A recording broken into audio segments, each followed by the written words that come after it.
Hello, I am the Wizard of Tales, and I'm here to guide you today. I know this video is the perfect companion to help my dear dreamers relax and drift off to sleep.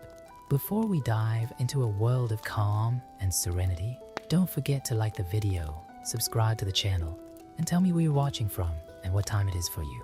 Now, get cozy, take a deep breath, and let the magic of stories embrace you.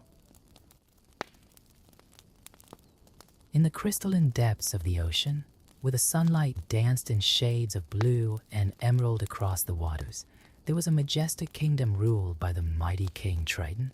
His long silver hair waved with the sea currents, and his golden trident shone with the same intensity as his wise eyes.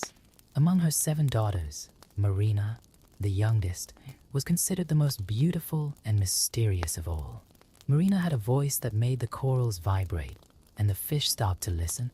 Her red hair floated like submerged flames, and her green eyes carried a curious gleam that reflected her restless soul. Unlike her sisters, who were content with the wonders of the underwater world, Marina dreamed of something more, something beyond the surface that intrigued her so much. In the palace of coral and pearls, Marina spent hours contemplating her secret treasure, a small cave full of objects recovered from shipwrecks, porcelain plates, silverware, watches that had stood the test of time, and books with pages stained by salt water made up her private collection. Her best friend, Sebastian, a cautious red crab, always accompanied her on her explorations, even though he constantly tried to dissuade her from her fascination with the human world. "Princess Marina, you know your father wouldn't approve of this," Sebastian would say, walking sideways over a coral shelf. "The world above is dangerous for us sea creatures." But Marina just smiled, twirling a fork between her delicate fingers. "How can something that creates such interesting objects be dangerous, Sebastio? Look at that. Humans call it a fork and use it to eat. Isn't it fascinating?" The young mermaid knew that her 15th birthday was just around the corner, the age at which mermaids were allowed to surface for the first time. Her older sisters had already made the journey, and each had come back with stories that fed her curiosity even more. Stories about birds flying against the blue sky, about ships cutting through the waves like wooden giants, and about humans dancing under the stars. On a particularly stormy night, when the sea currents were stronger than usual, Marina noticed an unusual movement in the waters above. A majestic ship was cutting through the waves, and colored lights were exploding in the dark sky. Unable to contain her curiosity, she swam to the surface, ignoring Sebastio's desperate protests. As she surfaced, her heart raced at the most breathtaking sight she had ever seen. The ship was even bigger than she had imagined, decorated with colorful flags that danced in the wind. Music and laughter echoed through the air, and Marina approached silently, hiding behind one of the ship's large wheels. It was then that she saw him for the first time. A young prince with black hair and a gentle smile was dancing on deck, surrounded by sailors and courtiers. His name was Eric, as Marina discovered from listening to the conversations above. There was something in his blue eyes that captivated her instantly, a kindness and vivacity that made her completely forget the world around her. But the happiness of that moment was brutally interrupted when dark clouds covered the stars and lightning cut through the sky. In a matter of minutes, a violent storm formed, turning the sea into a furious monster that shook the ship as if it were a toy. Marina watched in horror as the giant waves battered the ship. The sailors fought bravely against the fury of the sea, but it was a losing battle. Lightning struck the main mast, and flames began to devour the ship. In the midst of the chaos, Marina saw Prince Eric trying to help his crew, but a particularly strong wave threw him overboard. Without hesitation, she dived in after him. The waters were murky and choppy, but her mermaid eyes could see clearly through the darkness. She found the prince unconscious and sinking fast. With all her strength, she swam to him and wrapped her arms around him, fighting against the currents to bring him to the surface. The coast was not far away, but every moment was precious. Marina swam with determination, keeping the prince's face above water, singing softly to him an ancient melody of her people. When she finally reached the shore, The sky was beginning to lighten and the storm was diminishing in strength. She laid the prince gently on the sand, watching his pale face with concern. He was still breathing, but unconscious. Marina stroked his face with trembling fingers, feeling something awaken in her heart that she had never felt before. "Please live," she whispered, her melodious voice laden with emotion. "You have to live." The sound of approaching voices forced her back to the sea, but her eyes remained fixed on the figure of the prince until a young woman found him on the beach. Marina dived into the deep waters with a heart heavy with love and worry, knowing that her life would never be the same again. Back at the underwater palace, she ignored Sebastian's sermons about the dangers she had been in. Her thoughts were fixed on Prince Eric, his gentle smile, and the moments she held him in her arms. It was then that she made a decision that would change her destiny forever. She would find a way to be part of his world, no matter what the price. In the darkness of her coral room, Marina began to map out her plan, still unaware of the high price that fate would charge for her dream of love. In the shadows of the ocean depths, the sea which watched through her magical eyes, smiling mischievously as she waited for the young mermaid to take the first step towards her transformative destiny. In the days that followed Prince Eric's rescue, Marina became more distant and dreamy than ever. She would spend hours near the surface, hiding behind rocks near the beach where she had left him, hoping to catch a glimpse of him walking along the sand. Her sisters noticed the change in her behavior, and concern began to spread throughout the underwater palace. "Marina is different," commented Pearl, the eldest of her sisters, during a family dinner. "She hardly touches her food and spends her days sighing in the corners." King Triton watched his youngest daughter with growing concern. He knew that distant look well, the same one their mother had when she fell in love with him years ago. However, love between a mermaid and a human was something forbidden, too dangerous to even consider. One afternoon, while watching the prince from her usual position, Marina was surprised by Flounder, a little yellow fish who was her childhood friend. "Marina, you can't go on like this," he said worriedly. "You're hurting yourself more and more." "I can't help it, Flounder," she replied, her green eyes fixed on Eric's distant figure. "Every time I see him, my heart seems to want to jump out of my chest. I need to find a way to be part of his world." It was then that Marina began to hear stories about Ursula, the sea witch. Whispers among the ocean currents spoke of her power to make impossible wishes come true, for a price. Living in a cave in the darkest parts of the ocean, Ursula was feared by everyone, including King Triton himself. Sebastian, sensing Marina's thoughts, tried to intervene. "Princess, please get these thoughts out of your head. Ursula is dangerous. She destroys lives." But Marina had already made up her mind. One moonless night, while the palace slept, she quietly slipped out of her room. Sebastian and Flounder, who were watching her, tried to stop her, but her determination was greater than any warning. The path to Ursula's cave was dark and frightening.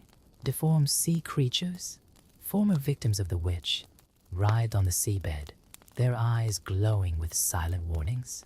Marina swam through them, her heart beating hard against her chest. The entrance to the cave looked like the mouth of a sea monster, with rock formations resembling pointed teeth. Two eels, Flotsam and Jetsam, glided around them, their yellow eyes twinkling mischievously. "Welcome, little princess," their voices echoed in unison. "The lady has been waiting for you." Inside the cave, Ursula emerged from the shadows. Half woman, half octopus, she had a sinister beauty that mesmerized. Her white hair floated like tentacles around her face, and a calculating smile played on her purple lips. "I know exactly why you're here, dear," said Ursula, her honeyed voice echoing off the cave walls. "You want to join your beloved prince in the surface world." Marina nodded, trying to hide her fear. "Yes, that's what I want more than anything." "Well, that could be arranged," replied Ursula, swimming over to a large cauldron. "I can turn your tail into human legs, but the price will be high. You'll have to give me your voice." "My voice?" Marina asked, putting her hand to her throat. "Exactly. And there are more conditions," the witch continued, her tentacles moving sinuously. "Every step you take will be like stepping on sharp needles. You'll have 3 days to make the prince fall in love with you and give you a kiss of true love. If you fail, at sunrise on the 4th day, you'll turn into sea foam." Marina hesitated for a moment, thinking about the consequences. How could she make Eric fall in love with her without her voice? How could she bear the pain at every step? But the image of the prince, his gentle smile and kind eyes, strengthened her resolve. "I accept," she said firmly. Ursula smiled, revealing pointed teeth. With a gesture, she made a golden contract appear. "Then sign here, dear." Marina took the offered quill and, with trembling hands, signed her name. Immediately, a magical whirlwind enveloped her. Ursula began to sing an ancient and sinister song, her hands weaving complex spells in the air. A golden light came out of Marina's throat, her voice materializing in the shape of a small, glowing sphere. Ursula captured it in a shell necklace that she hung around her own neck. At the same moment, a sharp pain shot through Marina's body, her tail splitting into 2 human legs. Unable to breathe underwater with her new human lungs, Marina began to struggle desperately. Flounder and Sebastio, who had followed their friend there, rushed to help her, bringing her quickly to the surface. When they emerged, the sun was rising over the horizon, painting the sky pink and gold. Marina was taken to the same beach where she had saved Eric, her body trembling at the new sensation of the waves against her human skin. Every movement was torture, as Ursula had warned, but in her heart a burning hope burned. Lying on the sand, watching the sun rise, Marina knew that her real journey had only just begun. 3 days to win Eric's love, 3 days to fulfill her dream, or face a tragic fate. The clock was ticking, and with it the biggest challenge of her life. The sun was already up when Marina heard voices approaching from the beach. Sebastian and Flounder quickly dived into the waves, leaving her alone on the sand. With difficulty, she sat up, using pieces of a torn sail she found on the beach to cover her body. Every movement was an indescribable torture, as if thousands of needles were piercing her newly formed feet. It was then that she recognized him. Eric was walking along the beach accompanied by his faithful dog Max and Grimsby, his royal advisor. Marina's heart raced when their gazes met. Eric ran towards her, genuinely worried about the mysterious young woman he had met. "Are you all right? What happened?" he asked, taking off his coat and putting it over her shoulders. Marina tried to answer, but no sound came from her throat. She put her hand to her throat, remembering the price she had paid. "She seems to have been shipwrecked, Your Highness," observed Grimsby, "and she's apparently lost her voice." Eric helped Marina to her feet, supporting her as her legs shook with the stabbing pain. "Let's get you to the palace. You need medical attention and proper clothing." At the castle, Marina was met by Carlotta, the housekeeper, who helped her with a hot bath and dressed her in a beautiful blue dress. While her skilled hands combed Marina's long red hair, Carlotta chattered happily about the prince and his search for the mysterious young woman who had saved him during the storm. "He talks of nothing but this girl with the most beautiful voice he's ever heard," Carlotta commented, not noticing how Marina paled at her words. "He's determined to find her and make her his wife." During dinner that night, Marina made an effort to behave like a lady of the surface, carefully observing how the others used the cutlery, the forks that fascinated her so much in her underwater collection. Eric couldn't take his eyes off her, enchanted by her natural grace and genuine curiosity about everything around her. "You remind me of someone," he said, studying her face. "Your eyes have something familiar about them." Marina smiled, wishing desperately that she could tell him the truth, that she was the one who had saved him. Over the next few days, Eric dedicated himself to showing Marina his kingdom. Despite the constant pain in her feet, she accompanied him at all times, amazed at each new discovery of the human world. They took carriage rides through the city, danced in the market to the sound of street musicians, even if every step was agony, and shared quiet moments in the palace gardens. Sebastian and Flounder watched them discreetly from the shore, hoping that Marina would manage to win the prince's love before it was too late. The crab even organized a choir of sea creatures to create a romantic atmosphere during a boat trip, but his efforts were interrupted by noisy seagulls. On a particularly beautiful afternoon, Eric took Marina for a boat trip on the lagoon. The sun was setting over the horizon, painting the sky in shades of pink and gold that reminded Marina of her home in the deep. Eric rowed gently, his eyes fixed on her. "You know," he began, "since you came along, something has changed in me. It's as if like I've been waiting for you without knowing it." Marina felt her heart race at these words. Eric leaned towards her, their faces ever closer.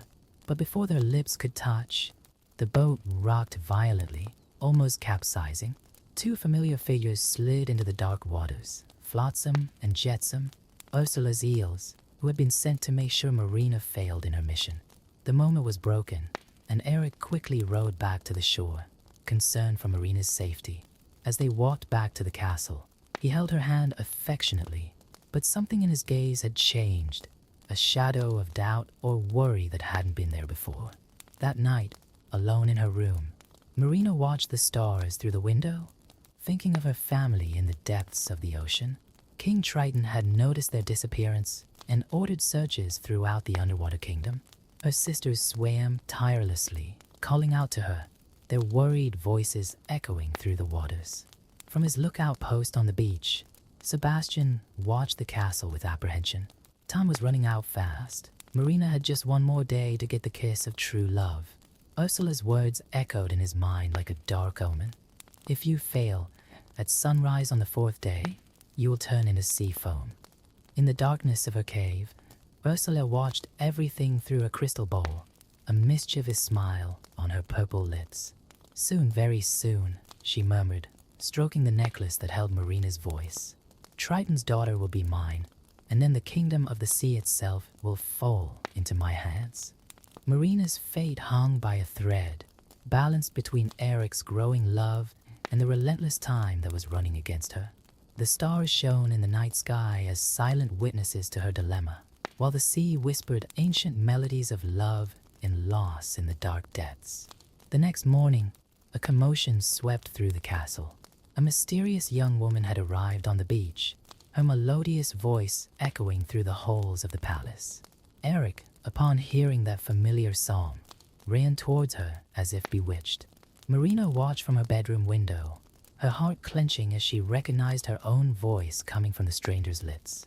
It was Vanessa, actually Ursula in disguise, wearing the necklace that contained Marina's stolen voice.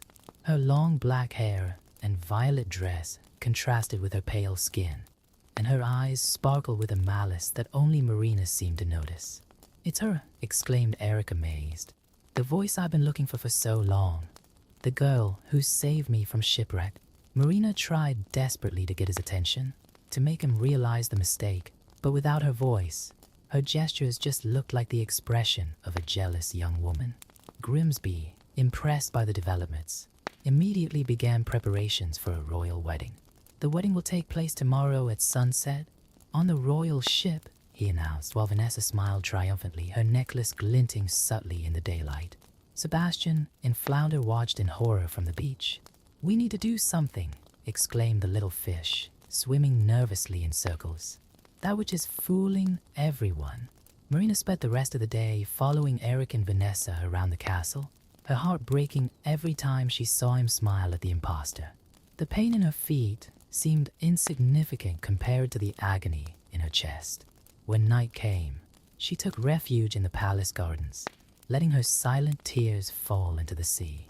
It was then that Scuttle, a seagull who was always in the way, but Marina's loyal friend, came flying in. "Marina, Marina, you won't believe what I've seen."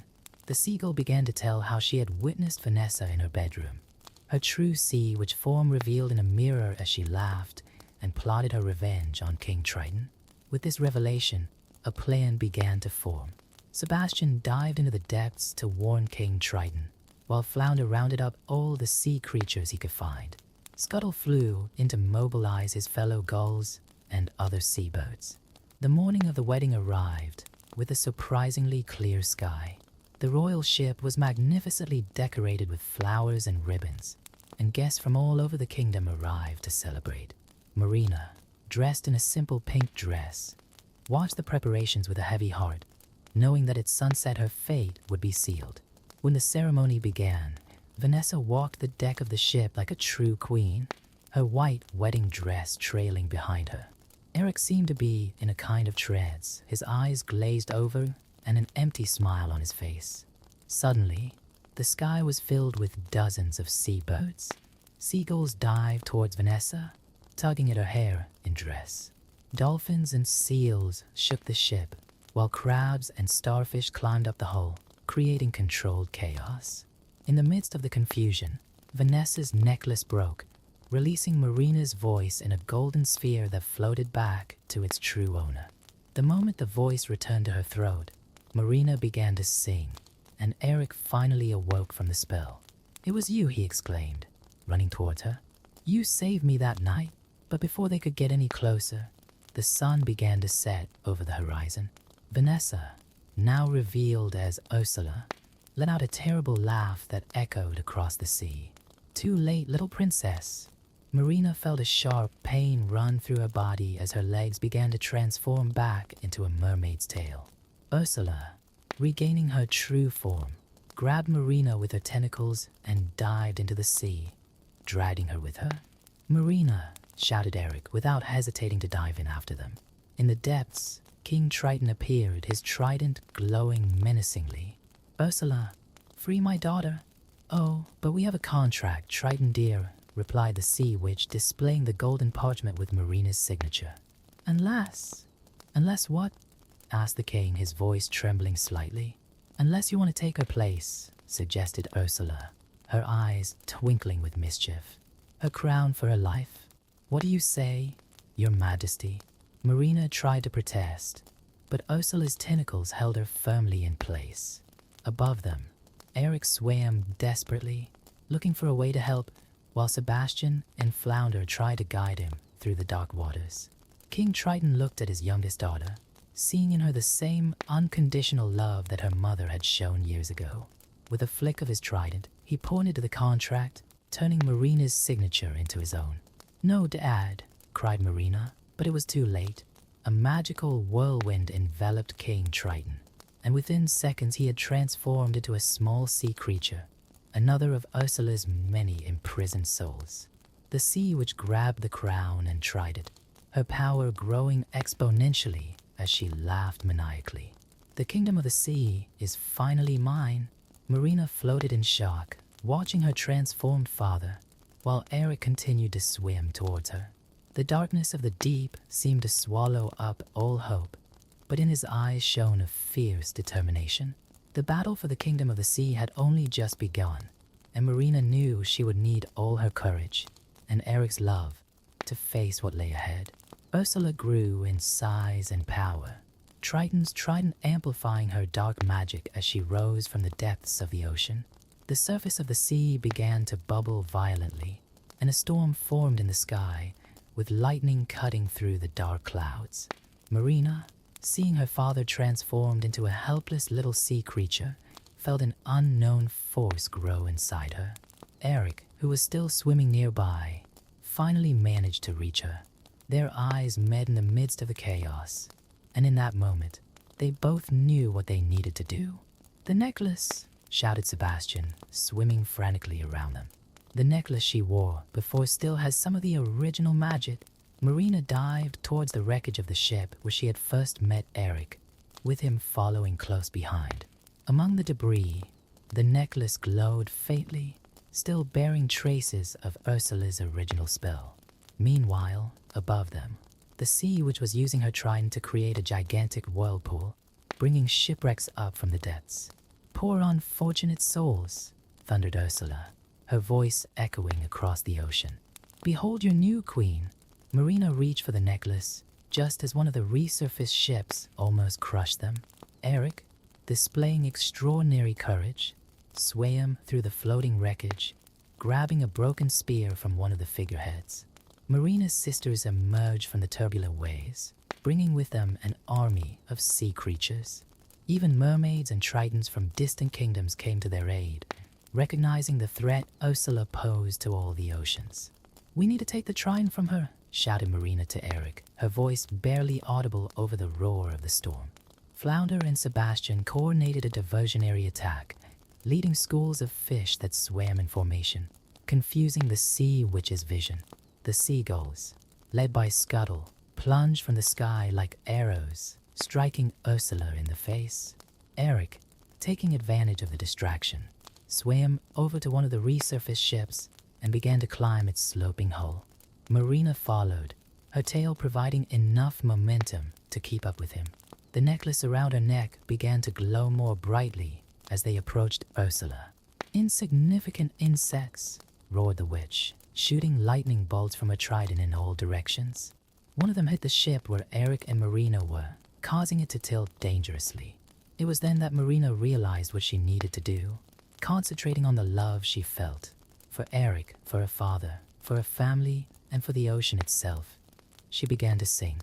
Her voice, amplified by the residual magic of the necklace, created a harmony that made the waters vibrate. The souls imprisoned by Ursula, including King Triton, began to resonate with Marina's melody. The sea which felt her power falter, the trident trembling in her hands.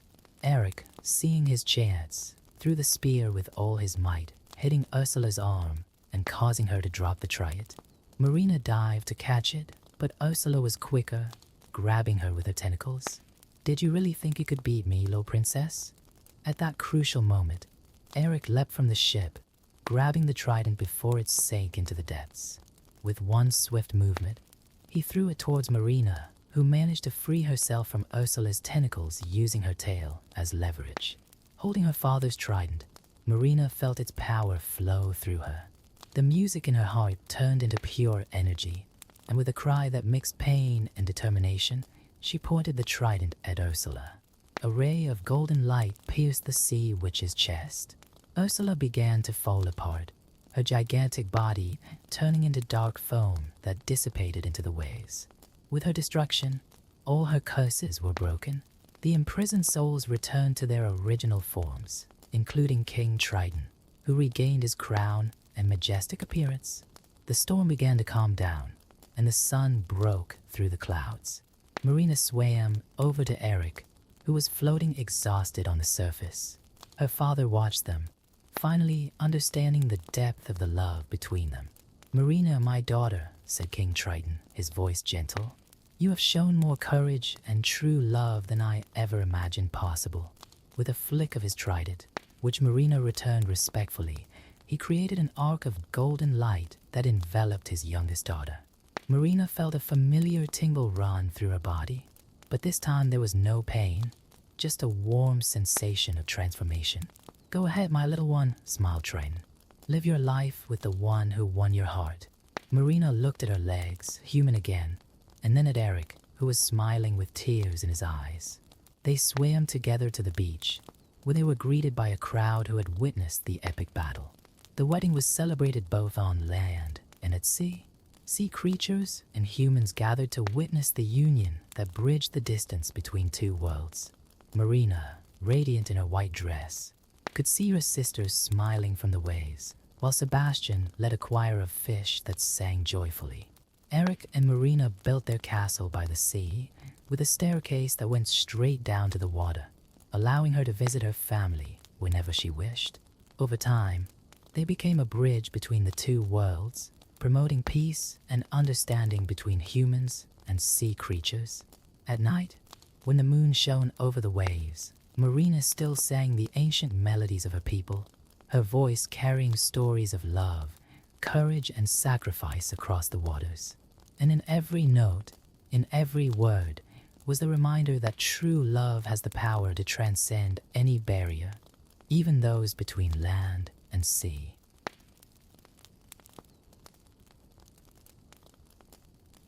It was a radiant spring morning at Oak Farm, where the golden sun gently bathed the green fields and the dew still sparkled on the leaves of the trees. In the quietest corner of the barn, next to the small geese pond, Mama Duck was carefully laying her precious eggs. Her nest painstakingly made using soft straw and delicate feathers, housed 6 pearl-white eggs and a particularly large one with a slightly grayish tinge. Senora Patricia, as she was known among the farm animals, was an experienced and respected duck.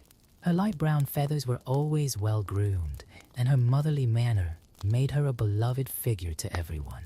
This would be her third batch of chicks, and as always, she dedicated every moment of her days to protecting and warming her eggs, only leaving for quick meals at the nearby pond. The barn was a busy place, full of life and stories. There was Daisy Cow, always willing to offer unsolicited advice, Theodore the horse, who loved to tell stories of his racing days, and the Gossip Hens, an inseparable trio who knew everything that happened on the farm. High up in the rafters, Sabina the owl watched everyone with her wise golden eyes, rarely interfering but always attentive. As the days went by, Signora Patricia's anxiety grew. She talked to her eggs, hummed old lullabies, and occasionally received visits from her best friend, Gertrude the duck, who lived on the other side of the lake.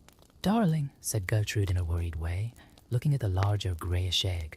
"Are you sure this is yours? It looks so different." Signora Patricia always defended all her eggs with equal fervor. "Each child is unique, Gertrude," she replied firmly, smoothing her feathers over the eggs. "The important thing is that they're all here, warm and safe."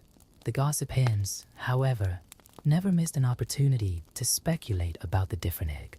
"I heard it might be a goose egg," whispered Celestina, the oldest of the three. "Or maybe even a turkey," added Benedetta, the middle one. "Imagine the shame," added Clotilde, the youngest, waving her red crest in disapproval. On a particularly hot day, when the sun was already high in the sky, Signora Patricia felt the first movements under her feathers. Her heart raced with excitement as she watched tiny cracks appear in the shells.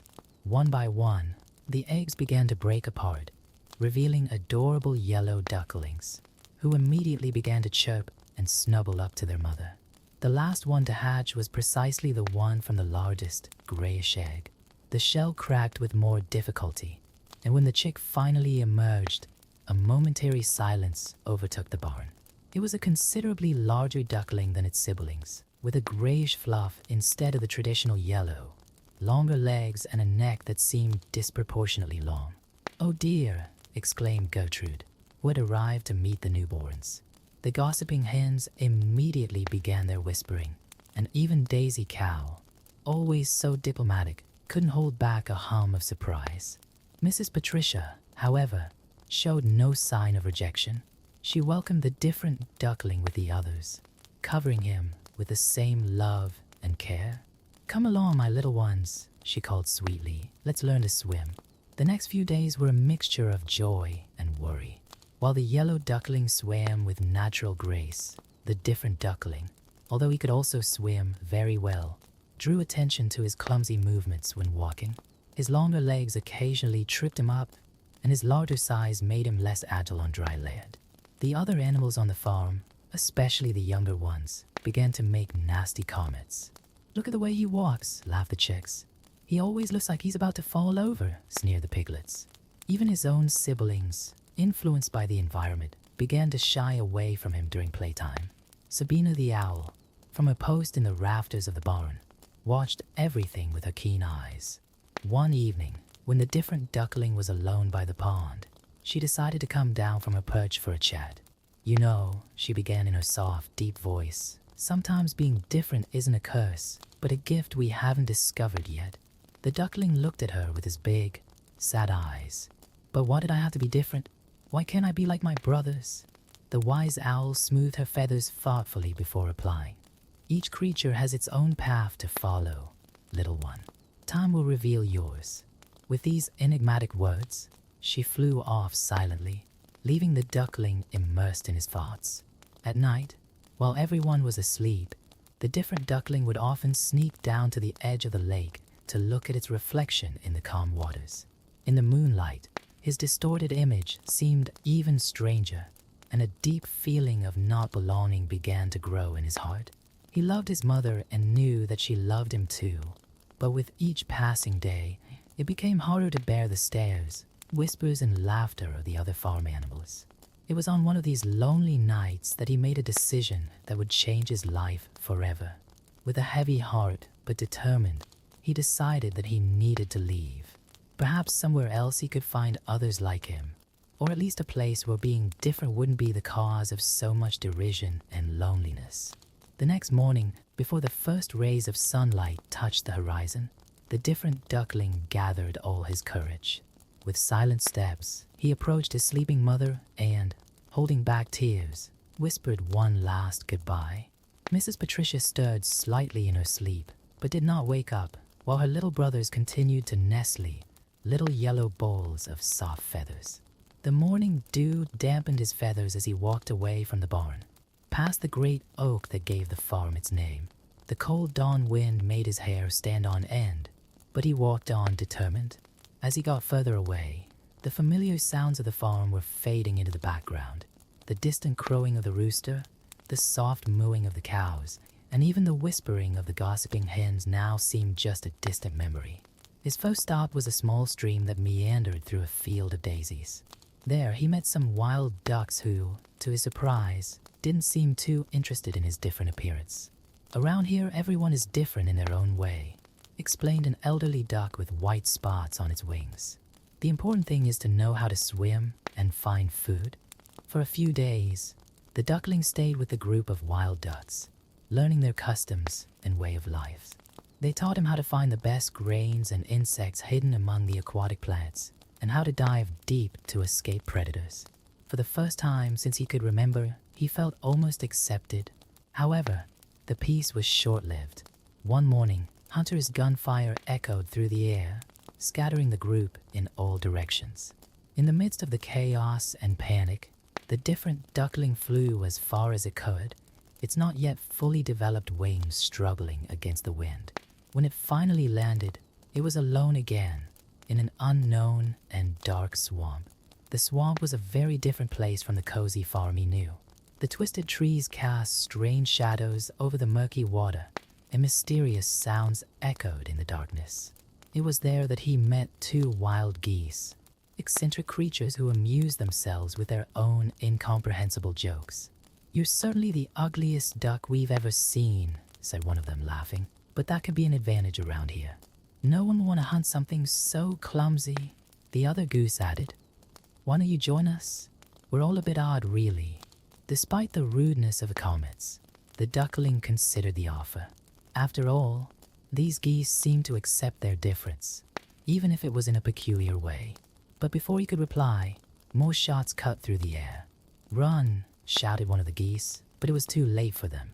The duckling dived quickly into the muddy water, its heart beating wildly as it heard the flapping of wings and the distant gunshots. When it emerged, it was alone again.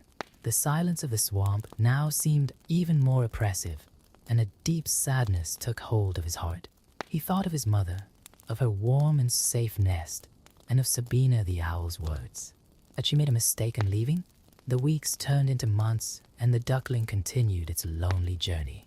Summer began to give way to fall, and the leaves on the trees painted the world in shades of red and gold. He grew every day.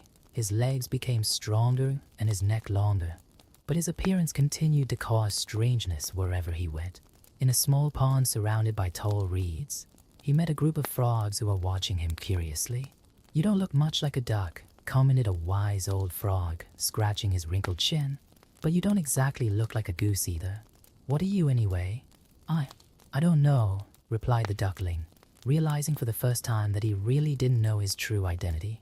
This revelation deeply disturbed him, adding another layer of confusion to his already complicated existence. A family of field mice living near the pond tried to console him. The mother mouse, in particular, showed great compassion. "Darling," she said, offering him some seeds she had collected, "it doesn't matter what you are. What's important is what's in your heart." But even the kindness of the little rodents couldn't completely assuage his loneliness. At night, while the mice snuggled in their warm, safe burrows, the duckling slept alone among the reeds, dreaming of a place where he would finally belong. Autumn was fast approaching, and with it came the first signs of winter. The mornings dawned with a thin layer of frost covering the vegetation, and the wind became increasingly biting. The mice bid him a sad farewell, needing to retreat to their burrows for the coming winter. "You need to find shelter," warned the mother mouse on her last visit. The winter here is too harsh to stay out in the open, but the duckling, still without a place to call home, decided to continue his journey, hoping to find a more welcoming place before the bitter cold arrived. So he left the pond of frogs and mice, carrying with him the memories of their brief friendship and the words of wisdom they had shared. As he flew over fields already yellowed by autumn, his heart still carried the hope of finding his true place in the world, even though the cold and loneliness increasingly threatened to freeze the flame of hope that still burned in his chest. The biting wind whipped the duckling's feathers as it sought shelter. Winter had arrived in full force, transforming the landscape into a hostile white blanket. The lakes and streams were beginning to freeze over, making it increasingly difficult to find food and drinking water. Mother Mouse's words of warning echoed in his mind as he struggled against the icy gusts. In his search for shelter, he found a small abandoned barn near a dense forest. The place was dilapidated, with loose boards and gaps through which the wind whistled, but it still offered more protection than the outside environment. There, he met an elderly sparrow who had also sought shelter from the blizzard. "You remind me of someone," said the sparrow, tilting his head to get a better look at the duckling. "A long time ago, I saw majestic creatures like you flying over the forest lake." The duckling was intrigued by the comment, but before he could ask more, the sparrow fell asleep, curled up in his corner of the barn. The nights were especially difficult. The cold penetrated through his feathers, and hunger tortured his stomach. To survive, he had to scrape the ice off the lakes in search of some submerged vegetation, or look for seeds buried in the snow. His paws, once a source of shame because they were different, now helped him to walk better on the ice. One particularly frosty afternoon, while looking for food, the duckling heard a familiar sound, the flapping of wings. Looking up into the sky, he saw a group of large birds flying in formation. There was something about them that fascinated him. The gracefulness of their movements, their long necks, their snow-white feathers. For a moment, he felt an inexplicable connection with these distant creatures. The sparrow, who occasionally accompanied him in a search for food, noticed his interest. "They're swans," he explained. "The noblest birds I've ever met. They migrate south during the winter, where the lakes remain unfrozen." The duckling continued to watch until the swans disappeared over the horizon, carrying a piece of his heart with them. The days dragged on, each one bringing new challenges. One morning, while trying to break through the ice to get a drink of water, his paws got stuck in the frozen surface. The more he struggled, the harder it became to break free. Panic began to take hold of him, and his cries for help echoed through the freezing air. It was a family of deer that saved him. The mother deer, with her big gentle eyes, used her hose to carefully break the ice around the duckling's feet. "You need to be more careful, little one," she warned, as her cubs looked on curiously. "Winter can be treacherous for those who travel alone." The deer invited him to spend a few nights in a protected clearing where her family sheltered. There, among the deer, the duckling found a brief moment of peace. The cubs didn't make fun of his appearance, and the mother deer always made sure he had some tender shoots to eat. "There's something noble about you," the deer said one night as they watched the stars through the treetops. "Something that goes beyond your current appearance. Have patience, little one. Spring always comes, bringing with it new beginnings." However, the tranquility was interrupted when hunters approached the clearing. The deer had to leave in a hurry, and the duckling found himself alone again. The winter seemed endless, and his strength diminished day by day. His feathers, once just different, were now always damp and heavy with frost. In his darkest moments, he wondered if he would survive to see spring. Sabina the owl's words seemed distant now, almost like a dream. Was it his destiny just to endure the cold and loneliness forever? One night, exhausted and almost frozen, the duckling found a small woodcutter's hut next to a frozen lake. Through the window, he could see the warm glow of a fireplace. An old woman lived there with her cat and hen. Seeing the duckling's sorry state, she let him in. "Poor thing," she murmured, placing it near the fire. "You must be freezing." The cat and the hen watched him suspiciously, but the lady insisted that he stay, at least until he recovered. The days in the hut were a mixture of comfort and discomfort. The warmth of the fireplace was welcome, but the cat constantly teased him, and the hen never missed an opportunity to comment on his strange appearance. What kind of duck can't cluck properly, she mocked. Even though the shelter and food were guaranteed, the duckling felt that something was missing. At night, looking out of the cabin window, he saw the frozen lake glistening in the moonlight. His heart yearned for something that even he didn't fully understand, a freedom, a purpose, an identity. It was during one of these nights of contemplation that he made his decision. Despite the kindness of the old lady, this was not his place. As soon as the first signs of spring began to appear, he would leave again. His journey was not yet over, and somewhere beyond the frozen horizon, his true destiny awaited him. The first signs of spring began to appear subtly. The ice covering the pond near the old lady's cottage was beginning to melt around the edges, and small green shoots were timidly emerging through the lingering snow. The duckling, which had grown considerably over the winter, felt an inexplicable stirring in its heart. One morning, while the lady slept and the cat hunted mice in the barn, the duckling approached the cottage window. The sun was rising differently now, more golden and welcoming, and flocks of birds were beginning to return from their long journey south. It was then that he knew it was time to leave. He left the hut quietly, but not before placing a feather of his own next to the kind lady's armchair, as a silent thank you for her kindness during the hardest months of winter. The air was still cold, but there was a promise of warmth in the wind blowing from the south. His wings, now stronger after the winter's enforced rest, carried him over fields that were beginning to turn green. During the flight, he noticed that his body had changed significantly. It was bigger, stronger, and its movements in the air were more graceful than they had ever been. On his journey, he came across a small, partially thawed lake where he decided to land to rest. As he drank the water, he noticed his reflection in the crystal clear surface, and something caught his eye. Its feathers were no longer just gray. They were beginning to show a different sheen, almost silver in some parts. "I noticed the change too," said a voice above him. It was the sparrow from the abandoned barn, coincidentally making his own way back to his summer territory. "You're no longer that frightened little duckling I met in winter. There's something majestic emerging in you." The sparrow's words echoed in his mind as he continued his journey. Everywhere he went, he noticed that the other animals looked at him differently now. There was no longer mockery in their gazes, just a kind of curious admiration. In a flowery field, he came across a group of young rabbits who, instead of running away frightened, approached him with interest. "You look like those beautiful birds we saw flying the other day," exclaimed one of the bunnies, his eyes shining with excitement. "What birds?" asked the duckling, his heart racing inexplicably. "The big, white ones with long necks," replied another bunny. "They landed on the big lake, beyond those hills." That information awakened something deep inside him. He remembered the majestic birds he had seen in winter, the comments of the elderly sparrow, and the enigmatic words of a Sabine owl so many months ago. Could it be? With new determination, he decided to head in the direction indicated by the bunnies. The flight over the hills was long, but his wings seemed tireless, driven by a force that went beyond the physical. When he finally caught sight of the great lake, his heart almost stopped.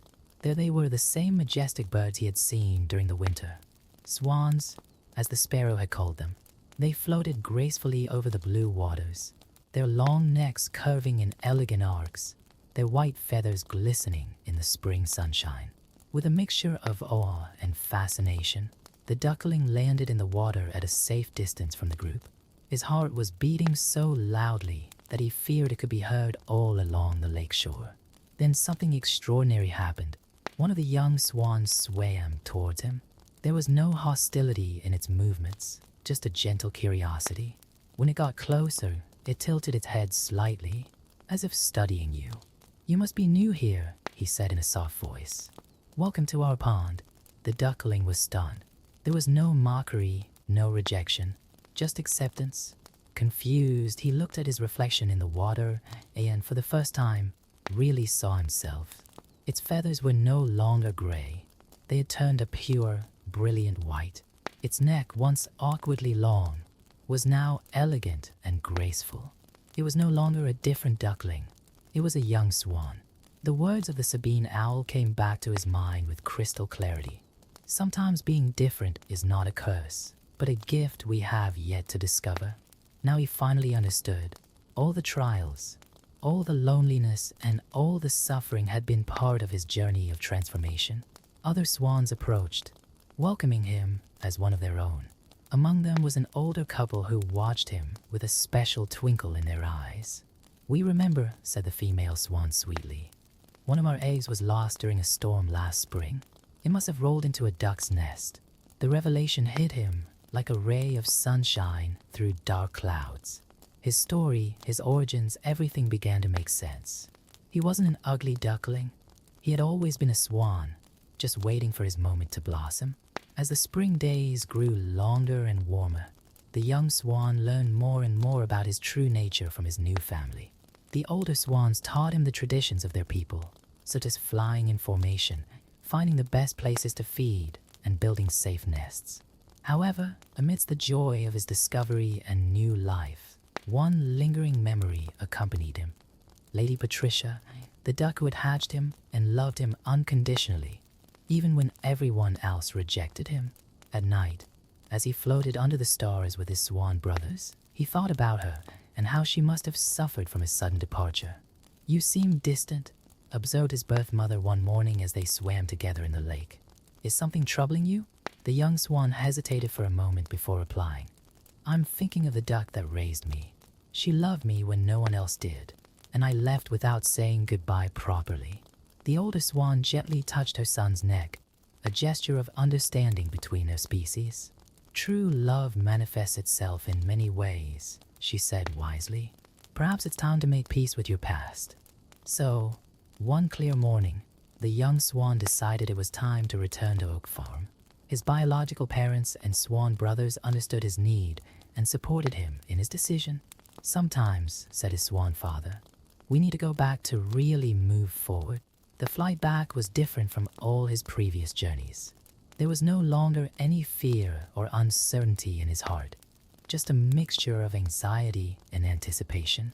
His strong wings carried him confidently through the blue sky, and he could recognize the landmarks he had passed on his escapes so many months ago. When he spotted the large oak tree that gave the farm its name, his heart raced. The farm seemed smaller than he remembered, but it still retained that welcoming atmosphere that had so comforted him in his early days. From his privileged height, he could see the barn, the small pond, and even the place where his old nest used to be. As he landed gracefully on the farm pond, he caused a stir among the animals. The gossiping hens, who were still the same, immediately began their excited whispering. "A swan, a real swan on our farm," they exclaimed, without recognizing in him the duckling they had criticized so much.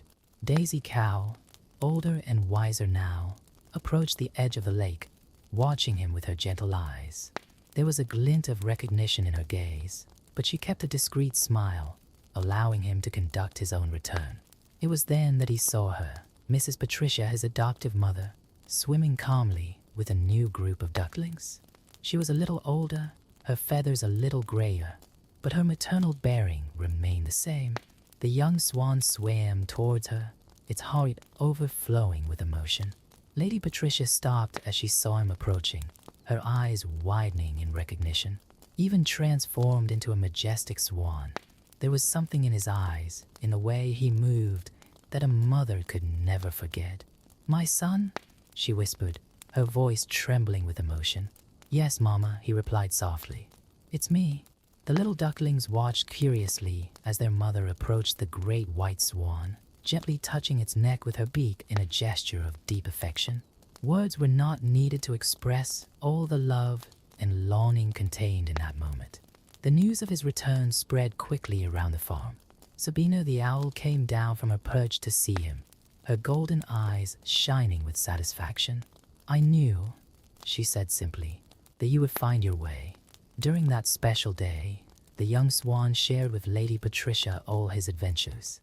The harsh winter, the kindness of the lady of the cottage, and finally, the discovery of his true identity. She listened attentively, her motherly heart filling with pride at all the strength and courage her different son had shown. "I always knew there was something special about you," she said, "from the first moment I saw you come out of the egg. Being different was never your fault, but your greatest virtue." Before leaving, the young swan had one last conversation with Sabina the owl. "Your words have accompanied me throughout my journey," he said. The old owl tilted her head thoughtfully. "Sometimes we need to lose ourselves in order to find ourselves," she replied. "Your journey wasn't just about discovering that you were a swan, but about discovering who you really are inside." As she said goodbye, she promised Mrs. Patricia that she would come back to visit her regularly. "You will always be my mother," he said, "no matter how much time passes or how far I fly." As he took off back to his new home on the big lake, the young swan carried with him a deeper understanding of love, acceptance, and true beauty. His story was no longer about being an ugly duckling, but about the journey of self-discovery that everyone, in one way or another, has to undertake. And so, he flew back to his family of swans, his heart light and full, knowing that he had found not only his true identity, but also the certainty that being different was never a curse. It was, in fact, the most precious gift he could have received.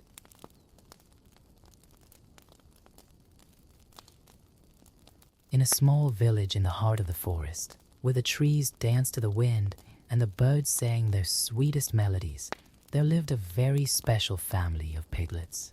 Mother Pig, a kind and wise lady, had raised her 3 little ones with all the love and dedication a mother could offer. Now that her little ones were no longer so little, the moment had come that every mother dreads, seeing her children off to build their own lives. Cece, the youngest of the siblings, was known for his carefree manner and infectious laugh. He always preferred playing to working and dreamed of endless days of fun. He dressed in colorful clothes and a crooked straw hat he had found on one of his walks through the village. Her easy smile had a certain immaturity that worried Mommy Porca. Her middle brother, Toto, had an artistic temperament and loved to play his flute on sunny afternoons. More responsible than Cece, but still far from the necessary prudence, he balanced work and leisure, although his scales always tipped a little more in favor of fun. His dreamy eyes reflected his romantic nature, and his navy blue vest was his pride. Pig, the oldest of the 3, was the embodiment of responsibility. Wearing round glasses and an impeccable apron, he spent hours studying books on architecture and construction. His methodical nature sometimes irritated his younger siblings, who didn't understand why he took everything so seriously. One particularly important morning, Mama Pig gathered her 3 children in the cozy living room of their home. The aroma of freshly baked apple pie filled the room as she prepared to have a conversation that would change the fate of her family forever. "My dears," she began, straightening her flowered apron, "you have grown into wonderful little pigs. The time has come for each of you to go your own way and build your own home." Her eyes shone with a mixture of pride and maternal concern. Cece jumped for joy, already imagining all the parties she could throw in her future home. Toto began strumming his flute, mentally composing his song about independence. Pig, for his part, adjusted his glasses and began to make notes in his ever-present notebook. "But remember," continued Mama Pig, "the forest could be a dangerous place. There are creatures that aren't as friendly as they seem." Her tone became more serious. In particular, beware of the big bad wolf. The 3 brothers had heard stories about the dreaded big bad wolf. They said he was a cunning and hungry creature who loved to play tricks on the forest dwellers. His yellow eyes glowed in the darkness, and his breath was so strong that it could knock down small trees. "Don't worry, Mama," said Cece with a carefree smile. "I'll build my house quickly and have a housewarming party. I'm going to make it a nice, cozy house," added Toto, playing a few happy notes on his flute, "with a special place for my musical performances." Pig just shook his head, worried about his brother's carelessness. "A house needs to be strong and secure," he commented. "It's not something you build overnight." Mama Pig gave each of them a small bundle containing provisions and basic tools. Then she hugged them at length, her silent tears wetting the soft fur of her cubs. "Always remember what I have taught you," she said. "Work hard and help each other, The next morning, the three brothers set off in different directions through the forest, each carrying their belongings and dreams. The sun rose lazily through the trees, painting the sky in shades of pink and orange, as if nature itself was blessing this new journey. As they walked along, they didn't notice a pair of yellow eyes watching them from afar. Hidden among the shadows of the oldest trees in the forest, the big bad wolf was licking his lips in anticipation of the feast that those three chubby little pigs would provide. The forest, apparently peaceful that morning, held its own secrets and dangers. The ancient trees whispered stories of other animals who had underestimated the threats that resided there. The wind carried not only the dry leaves, but also the echoes of unheard warnings. And so began the great adventure of the three little pig brothers, each going their own way, each about to learn valuable lessons about responsibility, hard work, and perseverance. What they didn't yet know was that their choices in the coming hours and days would define not only the kind of home they would have, but also the kind of piggies they would become. Meanwhile, deep in the forest, the big bad wolf was plotting his evil plans, patiently watching the three brothers' every move. His sinister laugh echoed softly through the trees, promising to turn this adventure into something far more challenging than any of the little pigs could have imagined.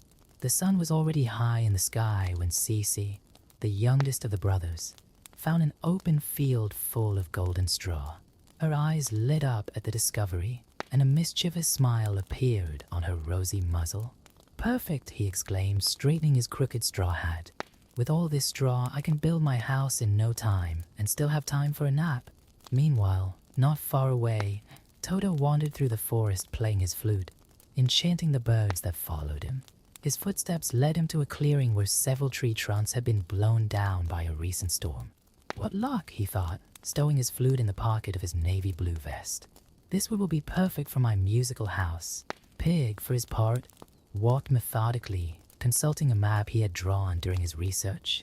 He was looking for the ideal spot, near a water source on firm ground and with good visibility. After a few hours of meticulous searching, he found exactly what he was looking for, an elevated spot near a crystal-clear stream with a small deposit of clay perfect for making bricks.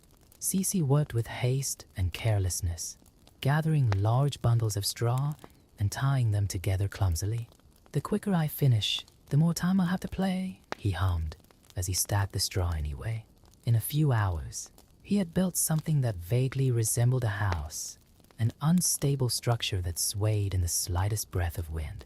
Toto devoted a little more time to its construction. Between musical breaks, he sawed logs and stacked them, creating walls that, although not perfectly aligned, seemed reasonably firm. He even created a small stage in one corner of the house, where he could perform his concerts for the forest dwellers. In the area he had chosen, Pig began his meticulous work.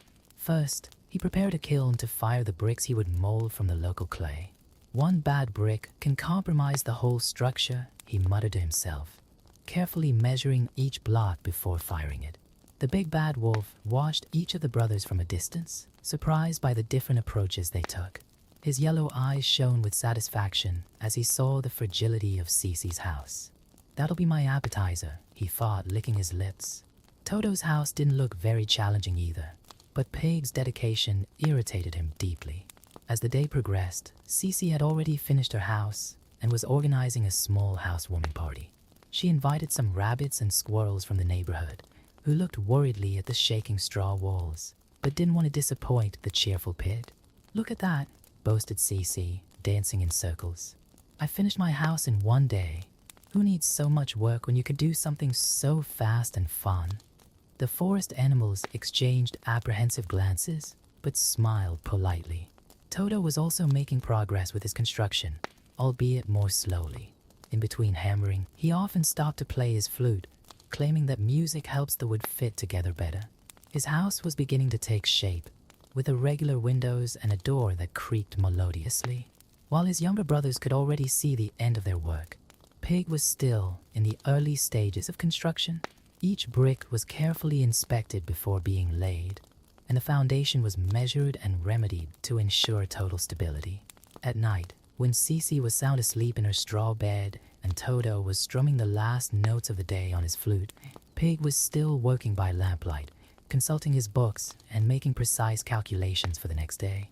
The big bad wolf, hiding in the shadows, watched everything with growing impatience. The straw house would be his first visit, that was for sure. After that shabby wooden structure wouldn't last long. As for the brick house, well, he'd have to think of something special for that one. The next few days brought more of the same. Cece enjoying her new life off, organizing parties and playing games. Toto alternating between working on his house and giving small concerts for his admirers in the forest. And Pig, methodical and tireless, continuing his construction brick by brick. The wind whispered between the ancient trees of the forest, carrying with it the omen that soon those 3 different approaches to life would be put to the test. The dark clouds that were beginning to form on the horizon seemed to echo the approaching thread, but only Pig seemed to notice the signs of danger. Mother Pig, in her house in the village, looked out of the window every night, thinking of her 3 cubs. Her maternal heart knew that challenges awaited them, but she also trusted that the lesson she had tried to teach them would eventually make sense, even if the hard way. And so, as the moon rose in the starry sky, 3 different fates were being sealed. One by haste and carelessness, another by partial dedication, and the third by prudence and perseverance.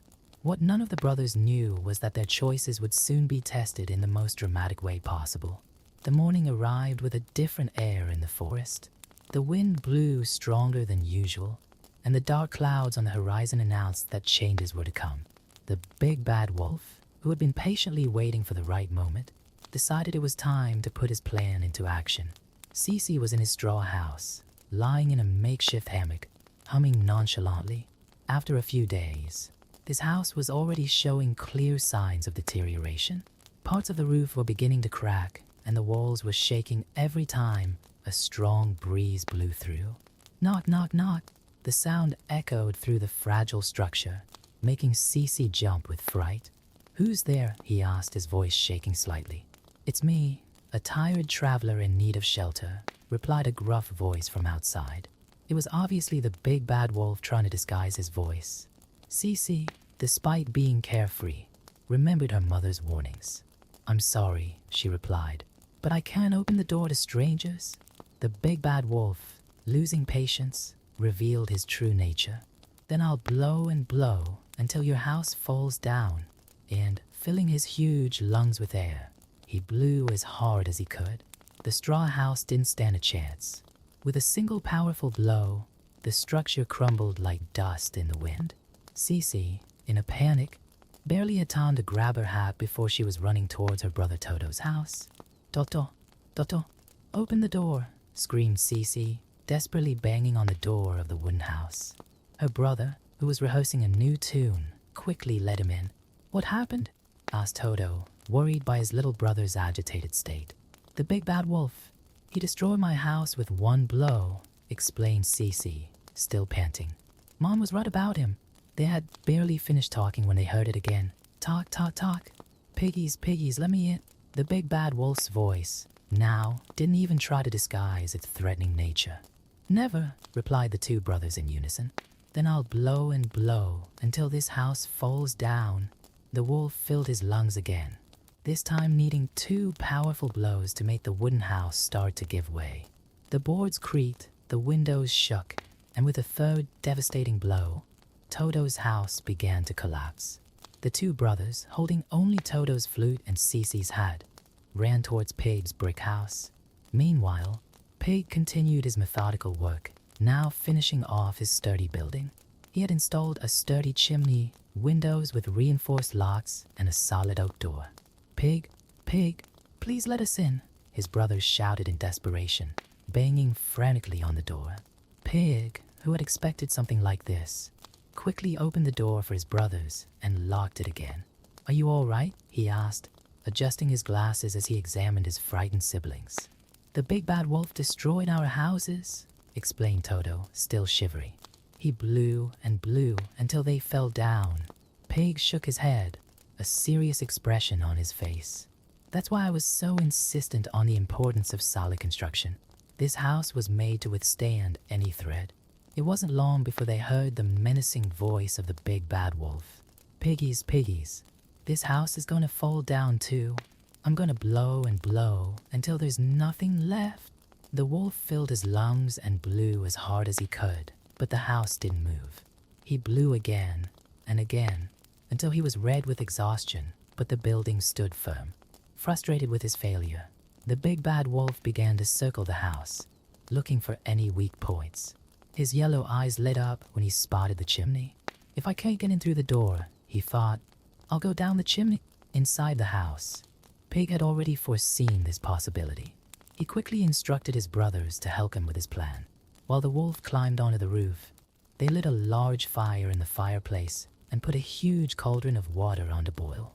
The big bad wolf, confident in his new plan, began to climb down the chimney, imagining that he would take the 3 little pigs by surprise. What he didn't expect was the cauldron of boiling water that awaited him. With a howl of pain, the big bad wolf shot out of the chimney, his tail scorched and his pride wounded. He ran away, vowing never to return to that part of the forest. The 3 siblings, finally safe, hugged each other in relief. Cece and Toto, especially, were beginning to understand the value of their mother's words and their older brother's example. "Sorry, Pig," said Cece crestfallen. "You tried to warn us about the importance of doing things right." "Yes," agreed Toto, holding up his flute. "We could have lost a lot more if it hadn't been for you." Pig smiled gently at his brothers. "The important thing is that you're safe now, and it's never too late to learn and start again." As night fell over the forest, the 3 brothers sat together around the fireplace. Toto played a soft tune on his flute. Cece helped Pig prepare dinner, and for the first time, the 3 siblings truly appreciated the value of a job well done and family togetherness. News of what had happened soon spread through the forest, reaching the ears of Mother Pig, who smiled proudly when she heard that her children had not only survived the danger, but had also learned valuable lessons in the process. After escaping from the big bad wolf, the lives of the 3 little pigs began to take a new direction in the brick house. Cece and Toto, still shaken by the loss of their home, began to take a closer look at how their older brother organized every aspect of daily life. The brick house, which had previously seemed excessively spacious for a pig, now perfectly accommodated the 3 siblings.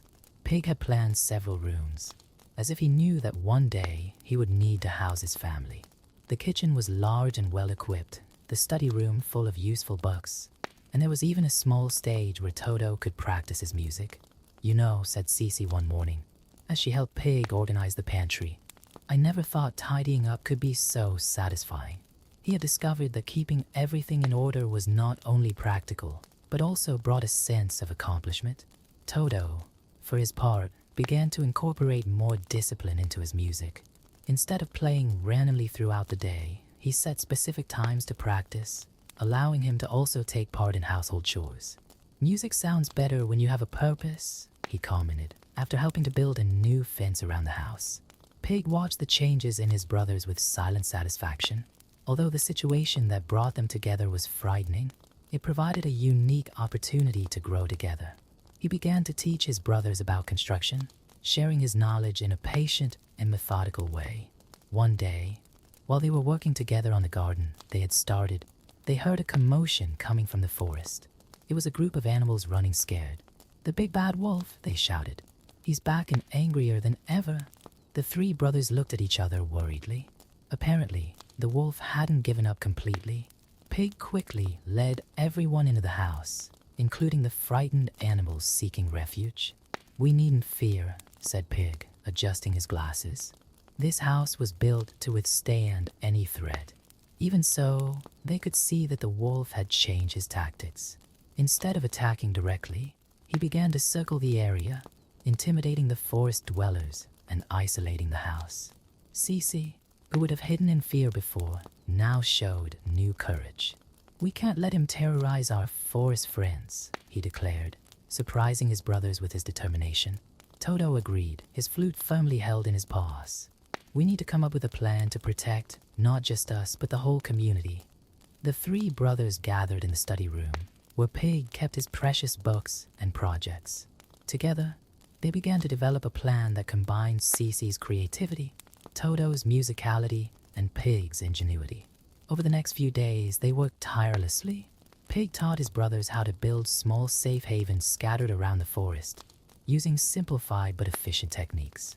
Cece, with her sociable nature, organized the animals into groups for surveillance and mutual support. Toto developed a system of musical signals that could alert everyone to the wolf's presence. The transformation of the three brothers was remarkable. Cece, once so carefree, now responsibly led the teams building the shelters. Toto uses music not just for entertainment, but as a vital communication tool. And Pig, always so focused on his own projects, was learning to adapt his knowledge to help others. Mama Pig, who occasionally visited them, could hardly believe how much her children had changed. "You've grown so much," she said with tears in her eyes during one of her visits. "Not just in skill, but in wisdom and compassion." News of the three little pigs' actions spread through the forest. Other animals began to seek them out, asking for advice on how to protect their own homes. The brick house became a center of learning and cooperation. The big bad wolf, realizing that his bullying was no longer having the same effect, began to show signs of frustration. His nocturnal howls sounded more like wails than threats, and his presence, once so feared, began to seem more pathetic than frightening. One night, as the three siblings were getting ready for bed, Cece made an interesting observation. "You know, I used to think that building a house was just about having a place to live. Now I understand that it's about creating a safe place not just for us, but for everyone who needs help." Toto, softly strumming his flute, added, "And it's not just about the physical structure. It's about building relationships, trust, and community." Pig smiled, proud of how his brothers had matured. "Exactly. And the stronger we build those bonds, the harder it will be for any big bad wolf to defeat us." The full moon shone through the reinforced windows of the brick house, illuminating the three brothers who, united, had found a strength that none of them possessed individually. What had begun as a story of survival was turning into a lesson in the power of unity and perseverance. And as the wind blew gently outside, carrying with it the last notes of Toto's lullaby, the three brothers knew that there were still more challenges ahead. But now, they were prepared to face them together, stronger and wiser than ever. The transformation of the forest was visible to everyone who lived there. What had once been a place of fear and mistrust had now become an example of cooperation and community strength. The three little pig brothers had not only overcome their own differences, but had also inspired a profound change in the whole community. One particularly hectic morning, while Pig was supervising the construction of yet another community shelter, Cece ran up to him with alarming news. "Pig, the squirrels in the northern region have just reported that they've found the big bad wolf wounded in a hunter's trap." Toto, who was nearby teaching a group of young rabbits to use his musical alert system, quickly joined the brothers. The three of them looked at each other thoughtfully. The big bad wolf, their old enemy, was now in danger. "What should we do?" asked Toto, his flute resting restlessly on his paws. "After everything he's done to us?" Pig adjusted his glasses, a serious expression on his muzzle. "We can't ignore someone in danger, even if they are our enemy. Mom always taught us about compassion, remember?" Cece, who had matured so much, nodded. "Pig is right. Besides, maybe this is an opportunity to show Lobo that there is a better way to live." The three brothers quickly organized a rescue team. Pig brought his first aid kit, Toto prepared a makeshift stretcher, and Cece gathered some of the strongest animals in the forest to help with transportation. When they found Lobo, the scene was heartbreaking. He was thin, his once lustrous fur was now dull, and his hind paw was caught in a cruel trap. When he saw the three little pigs approaching, his yellow eyes widened with a mixture of fear and shame. Have you come to laugh at me?" he asked, his voice hoarse and weak, very different from the powerful howls of yesteryear. "No," replied Pig gently, approaching with care. "We've come to help." The wolf remained silent as the brothers worked together to free him from the trap. Pig used his technical knowledge to dismantle the mechanism, while Toto softly played his flute to calm the wolf. and Cece organized the other animal for transport. "Why are you helping me?" asked the wolf, confused, as he was carefully placed on the stretcher. "After everything I've done." "Because it's the right thing to do," replied Cece simply, a wisdom in her voice that would have surprised her younger self. They took the wolf to the brick house, where Pig had prepared a space for his recovery. Over the next few days, the three brothers took turns caring for their old enemy. Toto played soft music to help him sleep. Cece told stories to distract him, and Pig tended to his wounds with precision and patience. Gradually, the wolf began to change. Not only was his paw healing, but something in his heart was also transforming. He watched with growing admiration as the three brothers worked together, as the forest community respected them, and as everyone seemed happier in this new way of life. "I never understood it," he confessed one evening as the four of them shared a meal. "I always thought I needed to terrorize others to be strong. But you're stronger together, without having to scare anyone." Mother Pig, who visited often, smiled as she saw the transformation not only of her children, but also of her former adversary. "Sometimes," she said wisely, "our greatest lessons come from the most unexpected places." As the wolf recovered, he began to take part in community activities. His strength, once used to destroy, now helped to build new shelters. His knowledge of the forest became invaluable for establishing safe routes and identifying dangerous areas. One day, while everyone was working together on a new community project, Pig observed something extraordinary. Cece was teaching basic building techniques to a group of young animals. Toto was coordinating a choir that included all kinds of forest creatures. And the wolf was using his strength to help carry building materials, with a genuine smile on his muzzle. "Who knew," Pig commented to himself, that decision to build a brick house would lead us here? The forest had become a place where different species lived in harmony, where strength was not measured by the ability to intimidate, but by the willingness to help. The brick house, which began as a refuge for a prudent little pig, became a symbol of unity and hope for the whole community. And so the story of the three little pigs continued to inspire generations, not just as a tale about the importance of a job well done, but as a lesson in the power of perseverance, compassion, and the capacity for transformation. Even the most unlikely of enemies could become a friend, and even the most carefree of brothers could become a responsible leader. The moon continued to shine over the brick house every night, illuminating not just a well-built structure, but a home where wisdom, music, and joy mingled in perfect harmony. And if you pass through that part of the forest today, you can still hear Toto's melodies, Cece's laughter, Pig's wise advice, and, surprisingly, the friendly howl of a wolf who has learned that true power lies in togetherness and love.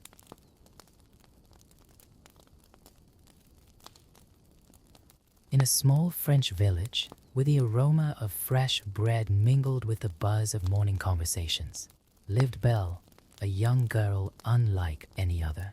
While girls her age worried about dresses and suitors, she found refuge in the pages of the books she always carried with her. Her father, Maurice, was an eccentric inventor who spent his days in his workshop, creating machines that the villagers considered strange and useless. Belle had a natural beauty that attracted stares wherever she went, but it was her intelligence and kindness that really made her stand out. Every morning, she walked across the village square to the small bookshop, greeting the shopkeepers and ignoring the whispers of the people who found her peculiar for her love of reading. Gaston, the most admired man in the village, had decided that Belle would be his wife. Tall, strong, and vain, he couldn't accept that a woman could refuse his advances. For him, Belle was just a trophy to be won, and his persistence in wooing her was becoming increasingly annoying. "Belle, why waste time with these books when you could be admiring a real hero?" boasted Gaston, flexing his muscles as he weaved his way through the village. "Because, Gaston, books take me to extraordinary places and introduce me to fascinating ideas," replied Belle, trying to politely sidestep him. Maurice was working on his newest invention, an automatic woodchopping machine, when he received an invitation to present his invention at a distant fair. Belle helped her father prepare the cart, worried about the journey he would make through the gloomy forest that surrounded the village. "Be careful, Dad," Belle urged, adjusting the scarf around Maurice's neck. "The forest can be dangerous, especially at night." "Don't worry, my dear," smiled Maurice, hugging his daughter. "Philippe knows the way, and I'll be back in a few days with a first-place medal." What neither of them could have imagined was that this seemingly ordinary farewell would change their lives forever. Maurice set off at dusk, but as night fell, an unexpected storm forced him to deviate from his planned route. The wolves began to howl in the distance, and Philippe, his faithful horse, became increasingly nervous. Amid the darkness and the storm, Maurice spotted an immense iron gate. Beyond it stood a majestic castle, although its gloomy and decayed appearance suggested that it had been abandoned for a long time. Desperate for shelter, he pushed open the rusty gate and entered the castle grounds. The castle's interior was even more impressive than its facade. Ancient tapestries covered the walls, and a lit fireplace suggested that the place wasn't as abandoned as it looked. Maurice heard whispering voices, but couldn't see anyone. "Hello? Is anyone there?" he called out, his voice echoing through the empty corridors. The warmth of the fireplace and a comfortable armchair invited him to rest, but his moment of peace was brutally interrupted by a deafening roar. A monstrous shadow loomed over him, and before he could comprehend what was happening, Maurice found himself face to face with a terrible creature, half man, half animal, with sharp fangs and eyes that blazed with fury. "How dare you invade my castle?" thundered the beast, his voice resounding off the walls. Maurice tried to explain himself, trembling with fear, but the beast wasn't interested in his excuses. In a matter of minutes, the poor inventor was dragged into the castle dungeons, where cold, damp bars would be his new home. Philippe, frightened by the events, managed to escape and return to the village. When Belle saw the horse returning without her father, her heart froze. Without hesitation, she mounted Philippe and asked him to take her to where Maurice was. The journey through the dark forest didn't daunt her. Belle was determined to find her father, even if it meant facing all the dangers the forest could hide. The horse led her along the same winding path until the gates of the mysterious castle appeared in front of them. Inside the castle, seemingly inanimate objects watched her arrival with interest. Lumiere, a talking chandelier, and Cogsworth, a clock that moved on its own, were whispering about the young woman's presence. They, like all the other servants in the castle, had been turned into objects by the same curse that had affected their master. Belle found her father in the dungeon, his hands frozen and his health clearly weakened by the cold and damp. "Oh, Dad, I got to get you out of here," she exclaimed, holding her hands through the bars. It was then that the beast emerged from the shadows, his presence filling the room with terror. Belle, although frightened, didn't back down. Instead, she offered to take her father's place as a prisoner. "Would you take his place?" asked the beast, surprise evident in his hoarse voice. "Belle, no. You don't know what you're doing," protested Maurice. "If I stay, will you promise to free my father?" asked Belle, her voice firm despite the fear she felt. "Yes," replied the beast, "but you must promise to stay here forever." Belle agreed, and before Maurice could protest again, he was dragged out of the castle and sent back to the village in an enchanted carriage. Belle watched through the tower window as her father disappeared into the darkness of the forest, silent tears streaming down his face. What Belle didn't know was that her brave decision had planted the first seed of hope in the beast's hardened heart. In the highest room of the castle, an enchanted rose floated under a glass dome, its petals beginning to fall one by one. Time was running out to break the curse, and now, for the first time in years, there was a chance that true love could bloom in the shadows of that cursed castle. Night fell over the castle, bringing with it the weight of loneliness and the uncertain fate that awaited both Belle and the beast. As the young woman prepared for her first night as a prisoner, she couldn't have imagined that her life was about to change in ways that even her beloved adventure books couldn't have predicted. On her first night in the castle, Belle remained in her room, refusing to dine with the beast, despite the insistent invitations brought by Madame Samovar, a talking teapot with a motherly voice. The darkness of the room reflected her state of mind, but her natural curiosity soon began to awaken as she observed the luxurious details of her surroundings. Mademoiselle, called a soft voice, and Belle discovered that her closet was also alive. Verlet said to her, "Perhaps a new dress would gladden your heart." Belle was beginning to get used to the surprises of the enchanted castle.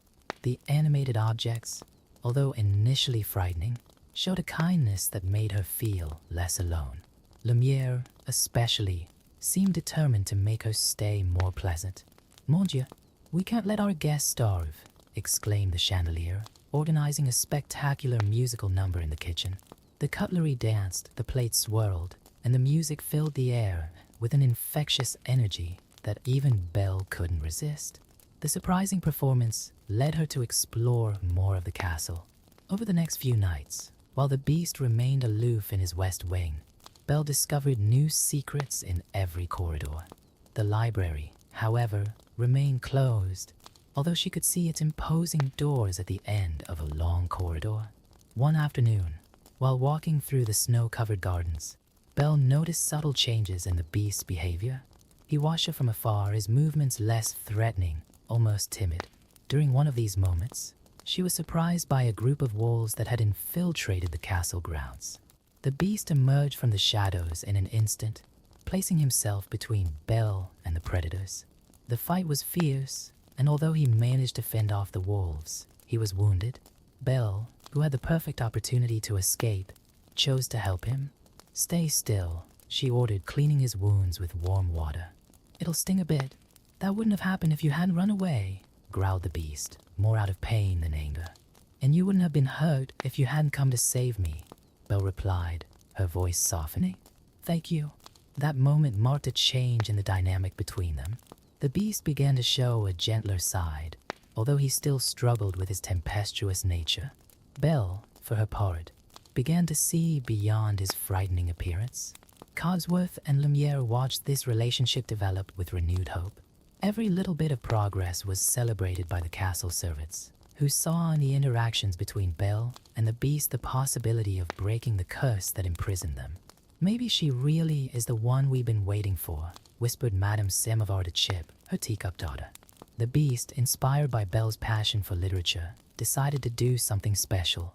One morning, he led her through the corridors of the castle, blindfolded. "Trust me?" he asked, his husky voice softer than usual. When he removed the blindfold, Belle found herself in front of the most magnificent library she had ever seen.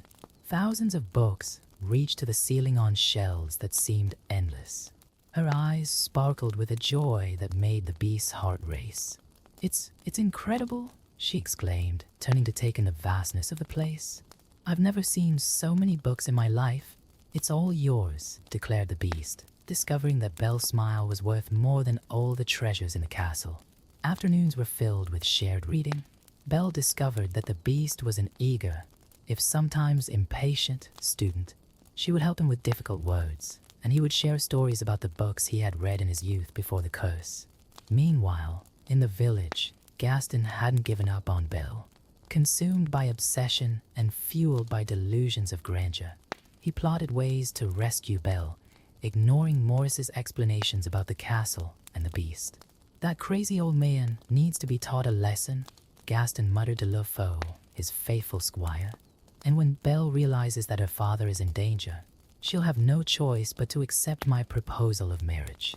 In the castle, oblivious to Gaston's machinations, Belle and the beast discovered more about each other.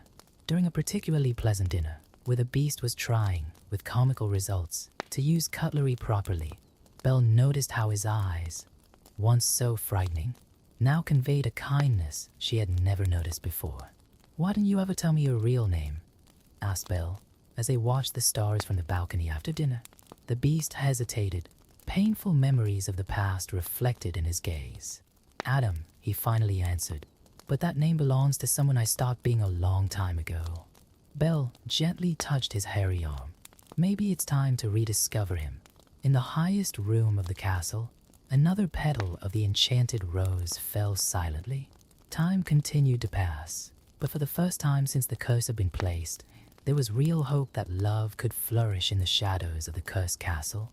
The atmosphere in the castle continued to change subtly. The once gloomy corridors seemed brighter, and the music of the enchanted servants echoed more frequently through the halls. Belle and Adam spent more and more time together, sharing stories in the library or strolling through the gardens which, with the arrival of spring, were beginning to awaken from their winter slumber. During one of these afternoons, while Adam was teaching Belle about the different species of roses in the garden, she noticed a wistful expression on his face as he observed a particularly beautiful rose bush. "What makes it so special?" asked Belle, referring to the enchanted rose she occasionally saw shining under the glass dome. Adam hesitated before answering, his voice laden with regret. "It's a constant reminder of my past mistakes. Each petal that falls marks the time I have left to." He stopped abruptly, looking away. Belle realized that there was much more to the story than he was willing to reveal, but respected his silence. Instead, she concentrated on showing him how his heart had changed, how his natural kindness was beginning to overcome his bestial appearance. Meanwhile, in the village, Gaston was putting his plan into action. He had convinced the director of the local asylum, Monsieur Dark, to take part in his scheme to have Maurice committed. "The old man is completely mad, talking about monsters and magic castles," Gaston argued to the crowd gathered in the tavern. "It's our duty to protect the village and help Maurice, and of course, comfort poor Belle in her time of need." Le Faux, although still loyal to Gaston, was beginning to question his friend's actions. "Don't you think you're going too far?" he whispered, but was quickly silenced by a threatening look from Gaston. In the castle, Madame Samovar watched with satisfaction as Belle transformed not only the beast, but the entire environment around him. "It's as if she brings light wherever she goes," she commented to Lumiere and Codsworth. "Oui, but time is running out," reminded Lumiere, his flame flickering with concern. "The master must not only love, but be loved in return." One evening, Adam decided to organize a special ball for Belle. Madame de Garderobe created a dazzling dress in shades of gold, while Lumiere coordinated the ballroom preparations. The beast, nervous at the prospect of dancing, received hasty lessons in etiquette from Codsworth. When Belle came down the grand staircase that evening, Adam's heart almost stopped.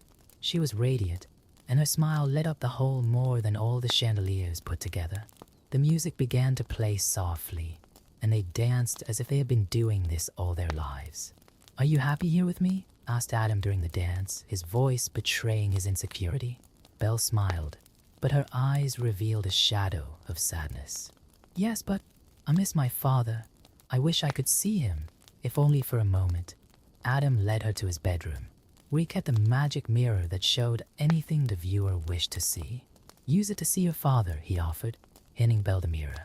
The image that appeared in the mirror chilled Belle's blood. Maurice was staggering through the forest, coughing violently, clearly ill and disoriented.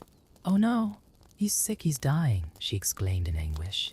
Adam felt his heart break when he saw the despair in Belle's eyes. He looked at the enchanted rose, whose petals were dangerously thin, and made a decision that could cost him everything.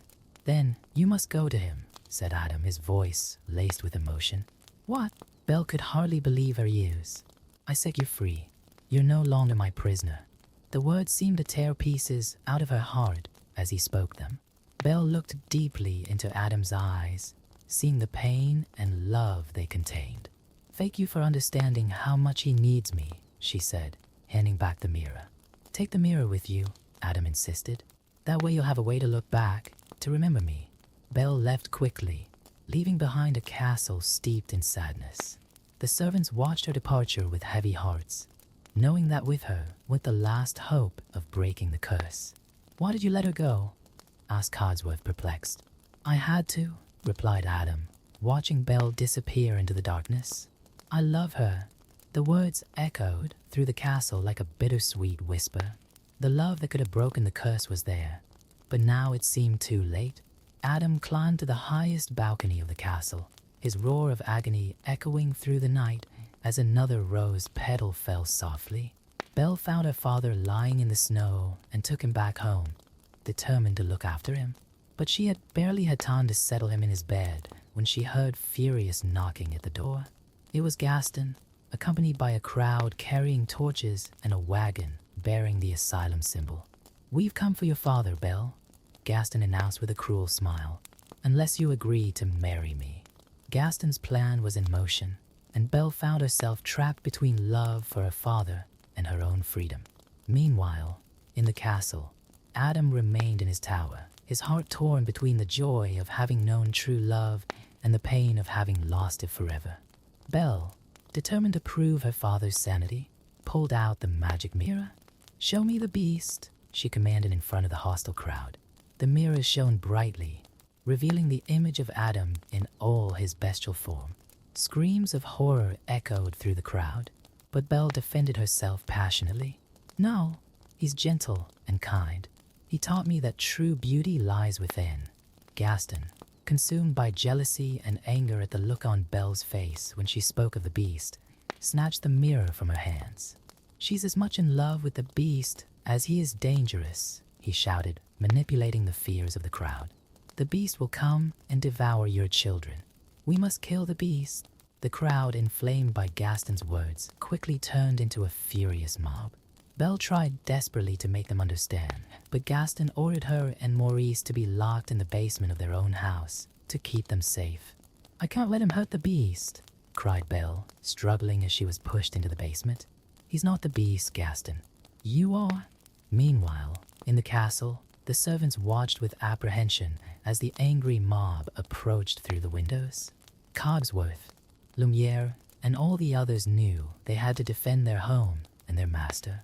"If it's a fight they want, it's a fight they'll have," declared Lumiere, gathering the other enchanted objects to prepare the castle's defense. Adam, still in his tower, remained oblivious to the approaching danger. His heart was too broken to care about any threat. Belle's words about his goodness echoed in his mind, making him wonder if he really deserved such a positive judgment. In the basement of Belle's house, Chip, who had hidden in her bag during the escape from the castle, turned out to be her unexpected salvation. The little cup managed to find Morris's invention, the wood chopping machine, and with some creativity, they used it to break down the basement door. "We need to get to the castle before they do," exclaimed Belle, hastily mounting Philippe. "Father, are you strong enough to ride?" "My dear, for your sake and the beast's, I'll find the strength," replied Maurice, climbing on his horse behind his daughter. In the castle, the battle had begun. The enchanted objects bravely defended their home, using their unique features as improvised weapons. Madame de Garderobe threw clothes that came to life and attacked the invaders, while Lumiere strategically scorched the attackers' beds. Gaston, ignoring the chaos around him, searched determinedly for Adam. His only goal was to kill the beast and prove himself the hero of the story. He found him in the west wing, sitting gloomily next to the enchanted rose. "Get up and fight," Gaston taunted, wielding his bow. "Or are you too cowardly to defend yourself?" Adam just looked sadly at his attacker, unwilling to fight.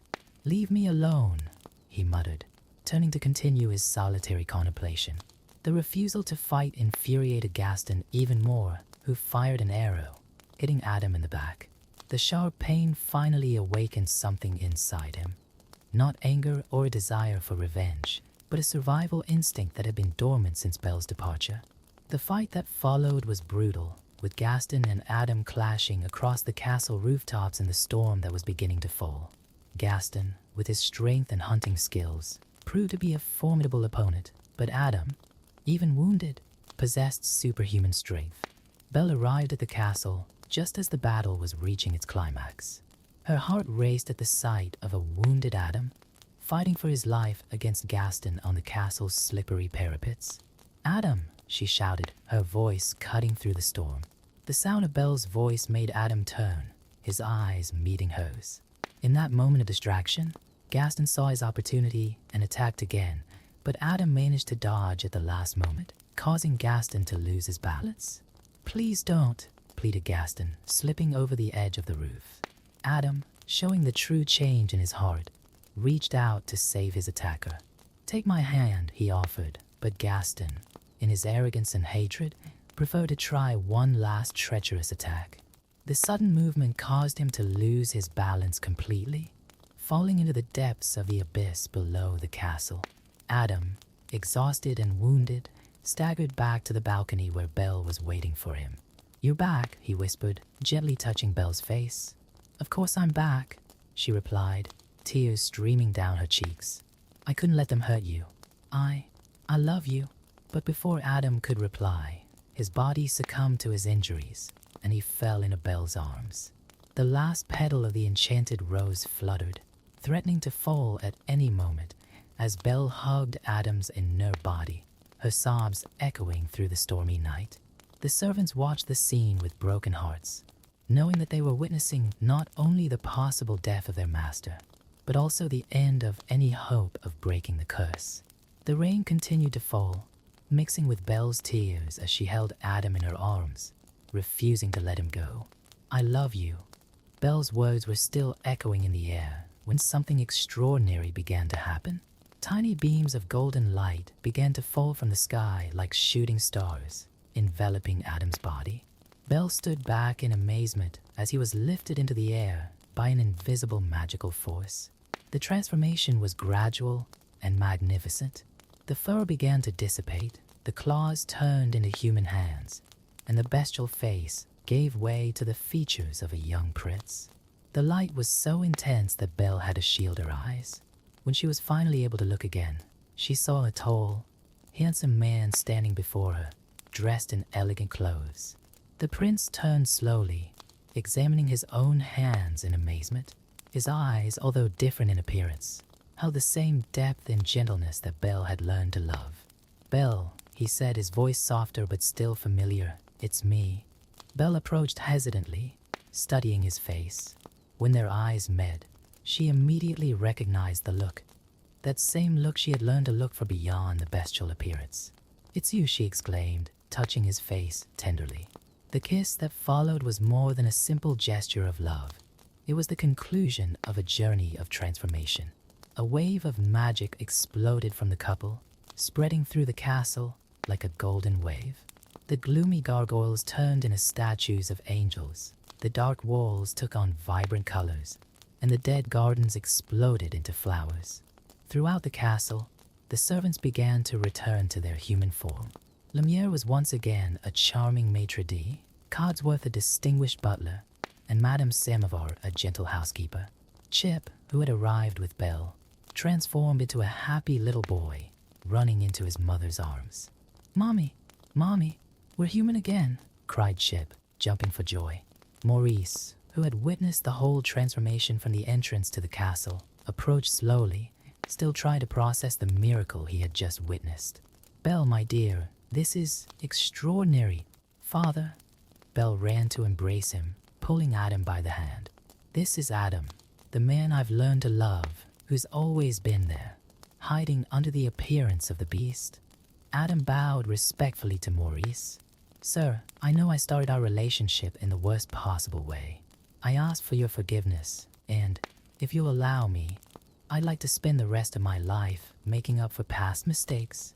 Maurice, seeing the sincerity in the prince's eyes and the happiness on his daughter's face, gave her a warm smile. "Belle's love has already proven its worth. If she has chosen it, that is enough for me." The next few days were filled with celebration at the castle. News of the transformation spread quickly, and little by little, the villagers began to return, discovering that Maurice's crazy stories were, in fact, true. Le Faux, who had survived the battle, became a frequent visitor to the castle, finding true friendship among the old enchanted objects. His chains of allegiance symbolized how love could transform not only a cursed prince, but everyone around him. The library, which had been Adam's first real gift to Belle, became an open space for all the villagers. Belle began teaching the children to read, fulfilling her dream of sharing her love of books with others. "You see," Lumiere commented to Codsworth, watching Belle lead a reading class, "who would have thought that our salvation would come through a young girl who loved books?" "And who would have thought," replied Codsworth with a smile, "that you'd be right about anything?" The castle, once a place of darkness and sadness, became a center of light and learning. Adam and Belle ruled with wisdom and compassion, never forgetting the lessons their love story had taught them. That true beauty lies within, and that love has the power to transform even the most hardened heart. On special nights, When the moon was full and the stars shone brightly, Adam and Belle still danced in the grand ballroom, remembering that first dance that had changed their lives forever. The servants, now a real family, watched with smiles on their faces, knowing that the curse hadn't just been broken, it had been transformed into a blessing that brought love and happiness to everyone. The enchanted rose, although it had long since lost its petals, was preserved under its glass dome as a constant reminder that true love can bloom in the most unlikely places, and that the most important beauty is that which cannot be seen with the eyes. And so, in the castle that had once been cursed by arrogance, now blessed by love, Belle and Adam lived their story, not just happily ever after, but more importantly, growing and learning together every day, proving that true love is not a magical ending, but a transformative beginning.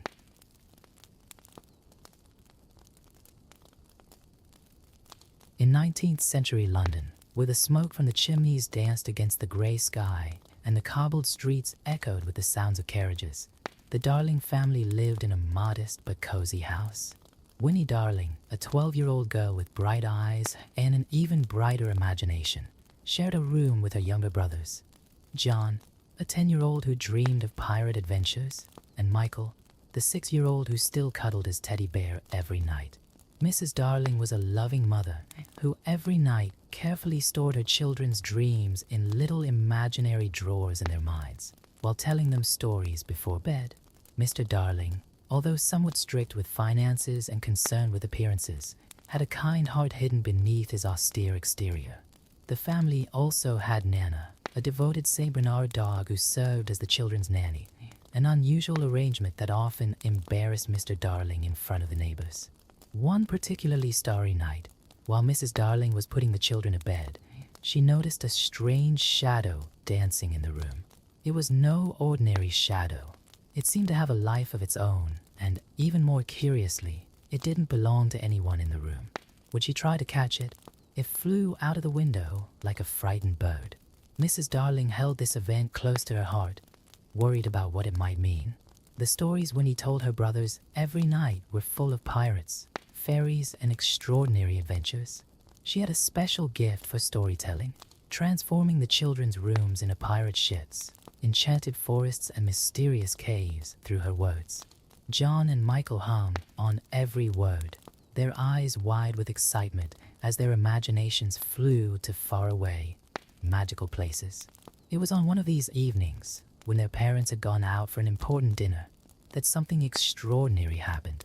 A golden glow, no bigger than a butterfly, came through the bedroom window, followed by a boy dressed in leaves and vines. He floated in the air as if gravity were just a polite suggestion that he preferred to ignore. His name was Peter Pan, and he was looking for something. "My shadow," he exclaimed, scanning the corners of the room. "Have you seen her around?" Wendy, who was only pretending to sleep, sat up in bed amazed. The boy didn't look much older than her, but there was something in his eyes, a mixture of wild joy and ancient loneliness, that made him unlike anyone she had ever met. The little golden light that accompanied him was Tinker Bell, a fairy with a strong temper and even stronger jealousy. She tinkled furiously when she saw Peter's interest in Wendy, although only he seemed to understand her language of bells. When Wendy found the shadow tucked away in her mother's drawer and helped Peter sew it back on, after a few unsuccessful attempts by him to glue it on with soap, an instant friendship was formed. Peter told them about Neverland, a place where children never grow up, where there were adventures every day, and where he led a group of lost boys, children who had fallen out of their baby carriages and were never reclaimed. "Why don't you come with me?" Peter asked, hovering in the air with a mischievous grin. "You can tell stories to the lost boys, and your brothers can join in our adventures." The offer was tempting. Winnie looked at her brothers, who were already awake and excited at the possibility. The idea of never having to grow up, of living in a place where adventure was always lurking, was irresistible to children. But there were dangers in Neverland that Peter mentioned casually, as if they were part of the fun. Captain Hook and his pirates, who swore revenge on Peter after he cut off the captain's hand and threw it to a crocodile. The same crocodile that now followed Hook everywhere, having developed a particular taste for pirates and a ticking clock in his stomach. There were also the Indians from Tiger Lily's tribe, the mermaids with their enchanting voices and whimsical personalities, and the fairies who, as Tinker Bell clearly demonstrated, could be as temperamental as they were beautiful. "But how will we get there?" asked John, adjusting his glasses enthusiastically. "By flying, of course," replied Peter, as if it were the most natural thing in the world. "All it takes is a happy thought and a little fairy dust." Tinker Bell, still annoyed, was persuaded to share her magic dust with the children. Soon, Wendy, John, and Michael discovered that they could float, first clumsily, banging against the ceiling, then more gracefully as they learned to control their direction. The decision was made in a moment of pure childish magic and excitement. Worries about their parents, growing up, and the responsibilities of the adult world seemed distant and unimportant in the face of the promise of eternal adventure. As the children followed Peter out of the window, climbing higher and higher in the London's night sky, they left behind not only their home, but also the ordered and predictable world of the Victorian era. Ahead of them was the second star on the right, shining like a beacon to Neverland, where time worked differently and adventure awaited around every corner. What they didn't know was that this impulsive decision would lead them to discoveries about themselves, the value of family, and the true meaning of growing up. Lessons none of them expected to learn when they left the comfort of their rooms that starry night. The journey to Neverland was an experience the darling children would never forget. Flying above the clouds, following Peter Pan through the starry sky, they discovered a completely new world. The air became thinner and shinier as they approached the second star on the right, and a magical sensation overtook their bodies. Michael clutched his teddy bear tightly as he flew, occasionally letting out squeals of delight as he plunged through the soft clouds. John maintained a posture that tried to look serious, like an explorer on an important expedition, but his eyes sparkled with excitement at each new discovery. Wendy, for her part, watched Peter with fascination, noticing how he seemed perfectly at ease in the air, as if he had been born to fly. Tinker Bell continued to show her displeasure, flying ahead of the group and occasionally casting annoyed glances at Wendy. Her golden glow flashed more brightly when Peter approached her to help her with some stronger air currents. "It's just over there," announced Peter, pointing to a bright spot on the horizon. As they got closer, Neverland began to take shape before their amazed eyes. It was an island that seemed to have been plucked straight out of children's most fantastic dreams. Snow-capped mountains on one side, golden beaches on the other, a dense rainforest in the center, and a crystal-clear lagoon where mermaids swam lazily. Anchored in a cove was Captain Hook's imposing pirate ship, the Jolly Roger, its black sails fluttering ominously in the wind. In the forest, smoke rose in spirals from the teepees of the indigenous tribe, and small points of light indicated where the fairies lived among the trees. Peter led the children to their secret hiding place, a hollow tree that served as the entrance to the Lost Boys' underground house. Before entering, however, they had to quickly hide behind some rocks. A group of pirates were patrolling the area. "That's Mr. Smee," whispered Peter, pointing to a short, pudgy pirate with round glasses. "He's Captain Hook's first mate. He's not very bright, but he's loyal to the captain." The pirates went on muttering about looking for Peter Pan and his new shadow, not realizing that the object of their search was only a few meters away, holding back their laughter along with their new friends. When the way was clear, Peter led them to the secret entrance. Each child went down a different natural slide, landing on soft cushions made of leaves and feathers.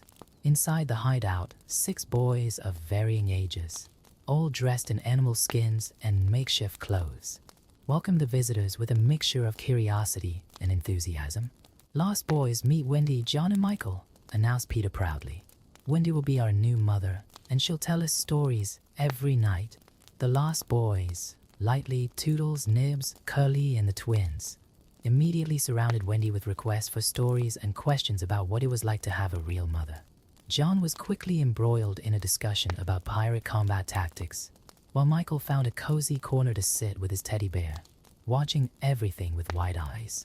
The underground house was an extraordinary place, decorated with treasures found all over the island. colorful mermaid shells, exotic feathers from birds never seen before, hand-drawn maps showing secret hiding places, and even some jewels borrowed from the pirates. Wendy, naturally taking on the maternal role that Peter had assigned her, began to organize things. She noticed that the boys needed a bath, their clothes needed mending, and the place needed a good clean. But before she could begin any of these tasks, a distant sound caught everyone's attention. Tick-tick, the lost boys were instantly on alert. "It's the crocodile," explained Nibs in an excited whisper. "It must be chasing Captain Hook again." Peter flew to one of the secret windows of the hideout and confirmed it. The fearsome Captain Hook was running along the beach, his red coat fluttering in the wind, while the huge crocodile chased him with a hungry expression. The sound of the clock in his stomach echoed around the island, serving as a constant warning to the captain. "Why don't we take advantage of him being distracted to explore the ship?" suggested Peter with a mischievous grin. The idea was met with shouts of approval from the lost boys and a worried look from Wendy. "Isn't it dangerous?" she asked, thinking of her younger brothers. "Everything's an adventure in Neverland," replied Peter, already floating towards the exit. "Besides, you still have a lot of fairy dust on you. If anything goes wrong, you can just fly away." And so, before Wendy could protest further, the whole group was on their way to the Jolly Roger, flying low over the waters of the Mermaid Lagoon. The aquatic creatures raised their heads to watch them pass, their colorful hair glistening in the sun, but there was something about their smiles that made Wendy shudder. They didn't look entirely friendly. As they approached the pirate ship, the sun began to set on Neverland, painting the sky with impossible colors and casting long shadows over the water. The adventure that awaited them was only the beginning of a series of events that would test not only their courage, but also the bonds they were beginning to form in this magical place, where time stood still and children never had to grow up. Or so they thought. As they approached the Jolly Roger, Peter signaled for everyone to remain silent. The pirate ship was even more impressive up close, with its black sails and elaborate carvings in the dark wood. Most of the crew had left in search of the captain, leaving only a few sleepy pirates standing guard on deck. Peter, an expert at mischief, led the group to Captain Hook's cabin. The place was luxurious, decorated with maps, treasures, and an impressive collection of red coats. In the center was a table with a detailed map of Neverland, marked with mysterious X's and annotations in the captain's elaborate handwriting. "Look at this," whispered John, adjusting his glasses as he examined a golden compass on the table. Michael, for his part, was fascinated by a small globe that rotated magically, showing lands that didn't even exist on ordinary maps. When he noticed something different, a half-open diary on the captain's desk. Curious, she approached it and began to read a few passages. To her surprise, she discovered that Hook hadn't always been a cruel pirate. Years ago, he had been a respected explorer, transformed by bitterness after his fateful encounter with Peter Pan. Meanwhile, the lost boys rummaged through drawers and chests, finding all kinds of treasure. Tinker Bell flew around, her golden light illuminating dark corners of the cabin, although she still cast suspicious glances at Wendy. Suddenly, they heard voices approaching. "The captain's coming back," warned Curly, one of the lost boys, his eyes wide with fear. "Quick, hide," ordered Peter, as the children looked for places to hide. Wendy, John, and Michael hid behind a heavy curtain, while the lost boys squeezed inside an empty truck. Peter floated up to the ceiling, blending into the shadows, and Tinker Bell hid inside a lantern. Captain Hook entered his cabin, panting and irritated after yet another crocodile chase. His long black hair was disheveled, and his metal hook glinted menacingly in the light of the lanterns. Mr. Smee followed him closely, trying to calm him down. "That damned reptile," shouted Hook, throwing his hat on the table. "And all because of that pestilent Peter Pan. Oh, if I could only get my hand on him." "Calm down, Captain," tried Smee, pouring himself a cup of tea. "You need some rest, sir. How about some music on your harpsichord?" Hook sat down heavily in his chair, but something caught his eye. "Smee," he said slowly, "did you go through my things?" Winnie's heart raced. The compass that John had examined was out of place, and some drawers weren't completely closed. "No, Captain. "Don't even go near your things, not me," replied Smee, confused. Hook stood up, his shrewd eyes scanning the cabin. "So we have visitors," he muttered, a cruel smile forming on his lips. "And I bet I know exactly who they are." The captain began to walk around the cabin, banging his hook against furniture and walls. As he approached the curtain where Wendy and her brothers were hiding, Michael couldn't hold back a sneeze. "Whoa!" exclaimed Hook, pulling back the curtain. At that moment, Peter Pan descended from the ceiling like a bolt of lightning, kicking off the captain's hat. "Now!" he shouted, and chaos ensued in the cabin. The lost boys jumped out of the trunk, throwing objects and making a mess. Tinkerbell flew in circles around Smee's head, disorientating him. Wendy, John, and Michael took advantage of the distraction to run to the cabin window. "Happy thought," reminded Peter, as he threw more fairy dust at them. The children began to float away, escaping through the window one by one. Hook, furious, tried to reach them with his hook. "Come back here, you little pests." "Smee, call the crew." Peter was the last to leave, but not without one last taunt. He took the captain's favorite hat and placed it on his own head, bowing mockingly. "See you later, old man," he laughed, flying out the window. The escape was exciting, with the children flying in zigzags to dodge the shots of the pirates who had climbed onto the deck. The cannonballs exploded in the water around them, creating big splashes that got them wet, but nobody cared. They were all laughing at the adventure. When they finally reached their hiding place, they fell to the ground laughing and panting. John was still holding the compass he had borrowed from the captain, and Michael was hugging his teddy bear that had almost been left behind in the confusion. "That was incredible," exclaimed Nibs, jumping up and down with excitement. Wendy, although she also found the adventure exciting, couldn't stop thinking about the captain's diary. There was more to Hook than met the eye, and she wondered if Peter knew the whole story. Night fell in Neverland, and the children gathered around a makeshift fire inside the hideout. Wendy began to tell stories, but this time she included one about a man who had lost his way and turned into something he had never planned to be. Peter watched from his special chair, made of intertwined branches, but his gaze was distant, as if he too was lost in thought about the past, or perhaps about the future he refused to have. The sound of the crocodile's clock echoed in the distance, mingling with the singing of mermaids and the tinkling of fairies, creating the nocturnal symphony characteristic of Neverland. As the children began to fall asleep, no one noticed a shadowy figure watching the hideout from afar through a telescope. Captain Hook had found his hideout, and a plan was beginning to form in his vengeful mind. The next morning, the hideout was bustling with preparations for a big treasure hunt that Peter had planned. He had discovered an old map in one of Captain Hook's trunks during his raid on the ship, and was eager to share the adventure with everyone. Wendy was organizing provisions for the journey, preparing small parcels with fruit and bread that the lost boys had borrowed from the Indian village. John studied the compass stolen from the pirate ship, determined to be the expedition's official navigator, while Michael helped the twins tie ropes and prepare makeshift backpacks with large sheets of paper. "The treasure is hidden beyond Skull Rock," explained Peter, pointing to the worn map. "We'll have to pass through Mermaid Lagoon and cross Indian territory." Tinker Bell hovered over the map, her golden glow revealing secret markings that could only be seen with fairy light. She still maintained her protective attitude towards Peter, but had begun to tolerate Wendy's presence a little more, especially after the girl had sewn a little petal dress for her. The group set off at sunrise, with Peter leading the way through the air. The children alternated between flying and walking, saving the remaining fairy dust on their clothes. The first stop would be the Mermaid Lagoon, where they would need to get a special pearl which, according to the map, was necessary to open the treasure chest. As they approached the lagoon, the group hid behind some rocks to watch the mermaids. They were beautiful creatures, but Winnie had already realized that their beauty hid a dangerous nature. The mermaids played with each other, combing their long, colorful hair with combs made of coral and singing mesmerizing melodies. "I'm going," whispered Wendy, surprising everyone. "They're more hostile towards boys, but maybe I can negotiate with them." Peter hesitated, but nodded, respecting Wendy's courage.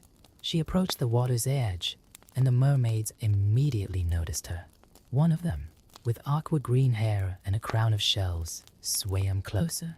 An earth girl, said the mermaid, her voice melodious but with a tone of disdain. "What do you want in our domain?" Wendy explained about the pearl, and to her surprise, the mermaids laughed. "Ah, yes, the magic pearl," said the crown mermaid. "We can give it to you, but it comes at a price. We want to hear a story we've never heard before." Wendy smiled, for storytelling was her specialty.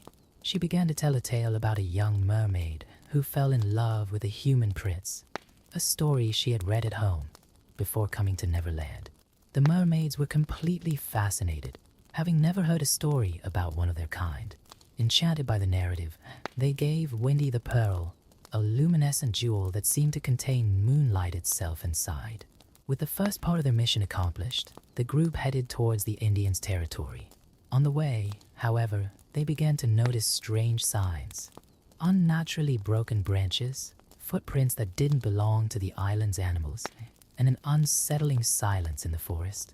Peter, his senses sharpened by life in Neverland, realized that something was wrong. "It's a trap," he whispered, signaling for everyone to stop. "Hook followed us here." He had barely finished speaking when nets fell over them, and pirates sprang up on all sides. Captain Hook emerged from the shadows, his hook glinting menacingly. Well, he smiled mischievously. "Looks like my little plan worked perfectly. Did you really believe that map had been stolen? I'll let you find it." The children struggled in their hammocks while Tinker Bell flew around frantically, trying to find a way to help. Peter managed to free himself with his dagger, but before he could help the others, he had to fend off Hook's attacks. "This time, Pan, there's no escape," shouted the captain, engaging Peter in a sword duel. Wendy, remaining calm, realized that she still had the mermaid pearl in her pocket. Remembering the stories her mother used to tell her about magical objects, she squeezed the pearl tightly and made a wish. To everyone's amazement, the pearl began to shine brightly, and its glow attracted the attention of the nearby mermaids. The aquatic creatures, feeling connected to their magical pearl, emerged from the lagoon and began to sing. Their music was different now, not to attract but to confuse and disorient the pirates. The sailors, affected by the melody, began to stagger and drop their weapons, giving the children a chance to free themselves from the nets. Even Captain Hook seemed momentarily stunned, allowing Peter to gain the upper hand in the duel. "Now," shouted Peter, and all those who still had enough fairy dust took off. Those who couldn't fly were carried by the others, forming a curious aerial chain that moved quickly away from danger. Huck, recovering from the effect of the siren's music, shouted orders to his disoriented crew, but it was too late. The group was far enough away, although they could hear the captain's furious shouts echoing across the island. They landed in a safe clearing, all panting but laughing at the adventure and danger they had just escaped. Winnie held the pearl with even more affection now, realizing that its magic was more powerful than they had imagined. "You were amazing," Peter exclaimed to Wendy, with a genuine admiration that made Tinker Bell tinkle with renewed jealousy. But the adventure wasn't over yet. The map, although it had been Hook's trap, had revealed something real through Tinker Bell's light. Ancient markings that indicated a real treasure, one that Captain Hook himself didn't know about. As the sun began to set on Neverland, the group prepared for the next stage of their adventure. Now, with the magic pearl in their possession and knowledge of the map's true markings, they were closer than ever to discovering one of the island's greatest secrets. With the secret map markings revealed by Tinker Bell's light, the group headed towards the snowy mountains of Neverland. The real treasure, according to ancient inscriptions, was hidden in a cave near the highest peak. Peter led the way, occasionally stopping to help the others climb more difficult sections. "It's colder up here," observed Michael, hugging his teddy bear tighter.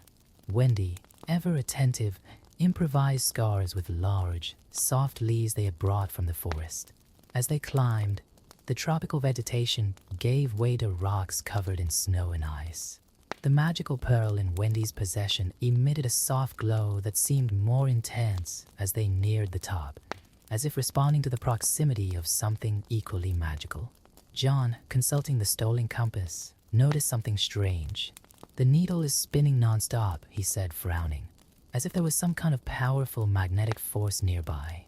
The lost boys, who would normally be the first to complain after a long walk, were unusually quiet and determined. There was something in the air, a feeling that they were about to discover something truly extraordinary. When they finally reached the entrance to the cave indicated on the map, they were greeted by an astonishing sight. Crystals of every possible color grew from the walls, creating a spectacle of light and color as Tinker Bell flew between them. In the center of the cave, there was an ice pedestal with an ancient chest. "That's it," exclaimed Peter, flying up to the pedestal. But when he tried to open the chest, he discovered that it was sealed by some kind of ancient magic. "The pearl," reminded Wendy. "That must be why we needed it." When Wendy brought the pearl close to the lock on the chest, something extraordinary happened. The crystals in the cave began to pulsate with a light of their own, and an ethereal voice filled the room. To open this true treasure, everyone must offer something precious, not of material value, but from the heart. The children looked at each other, confused at first, but gradually understanding the meaning of those words. One by one, they began to make their offerings. Michael was the first, placing his beloved teddy bear on the pedestal. John offered the compass, not for the object itself, but for what it represented, his search for direction and knowledge. The lost boys offered small mementos they kept from their lives before Neverland. A shiny button, a faded photo, a small spinning top. Wendy hesitated for a moment before offering something she always carried with her. A small thimble her mother had given her, a symbol of the family love she had left behind. Tinker Bell, surprising everyone, offered some of her own fairy scales, which shone like shooting stars. Peter Pan was the last. He hovered over the pedestal, struggling internally with something that seemed difficult to express. Finally, he took from his neck a necklace made of simple cord, from which hung a small rusty key. "It's the key to my house," he explained, his voice trembling slightly. "The house I left so long ago, when I decided never to grow up." When the last offering was made, the whole cave began to glow, and the chest slowly opened. Inside, there was no gold or jewels, but something much more valuable: memories. Memories crystallized in the form of light, showing precious moments in the lives of each one of them. They saw their families, their homes, moments of joy, and even sadness that they had forgotten or chosen to ignore. For the lost boys, it was the first time in years that they could clearly remember where they came from. For Wendy, John, and Michael, it was a painful but necessary reminder of the love they had left behind. Peter watched everything with an expression that mixed fascination and fear. For the first time, he could clearly see his own memories.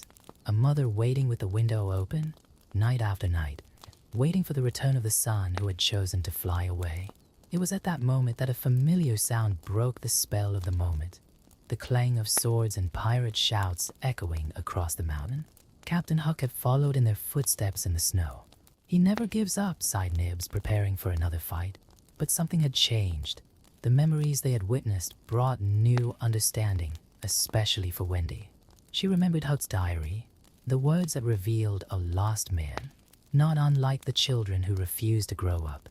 "Wait," she said, holding Peter's arm as he drew his dagger. Maybe there's another way." When Hook and his men burst into the cave, they found not a group in battle position, but children standing around a chest of lights. Wendy stepped forward, holding the mermaid pearl. "Captain," she called, "there's something you need to see." The light of memories enveloped Hook, showing him not only his past as a respected explorer, but also the exact moment when he let bitterness transform his heart. It was a choice he had made, just as Peter had chosen never to grow up, just as each of them had made their own choices. Neverland, they finally understood, was not just a place to escape from growing up, but a place to understand that growing up didn't mean losing magic. It meant learning to carry it in a new way. The last lights of the day penetrated the cave entrance, painting everyone in golden hues. At that moment, suspended between childhood and what was to come, each of them faced a choice: to remain forever in the shadows of what they had been, or to take a step towards what they could become. And so, in Neverland, where time worked in mysterious ways and magic was in every breath, a new story began to be written. No longer about never growing up, but about growing up in the right way, carrying with them the precious memories of childhood like a treasure more valuable than all the pirate's gold.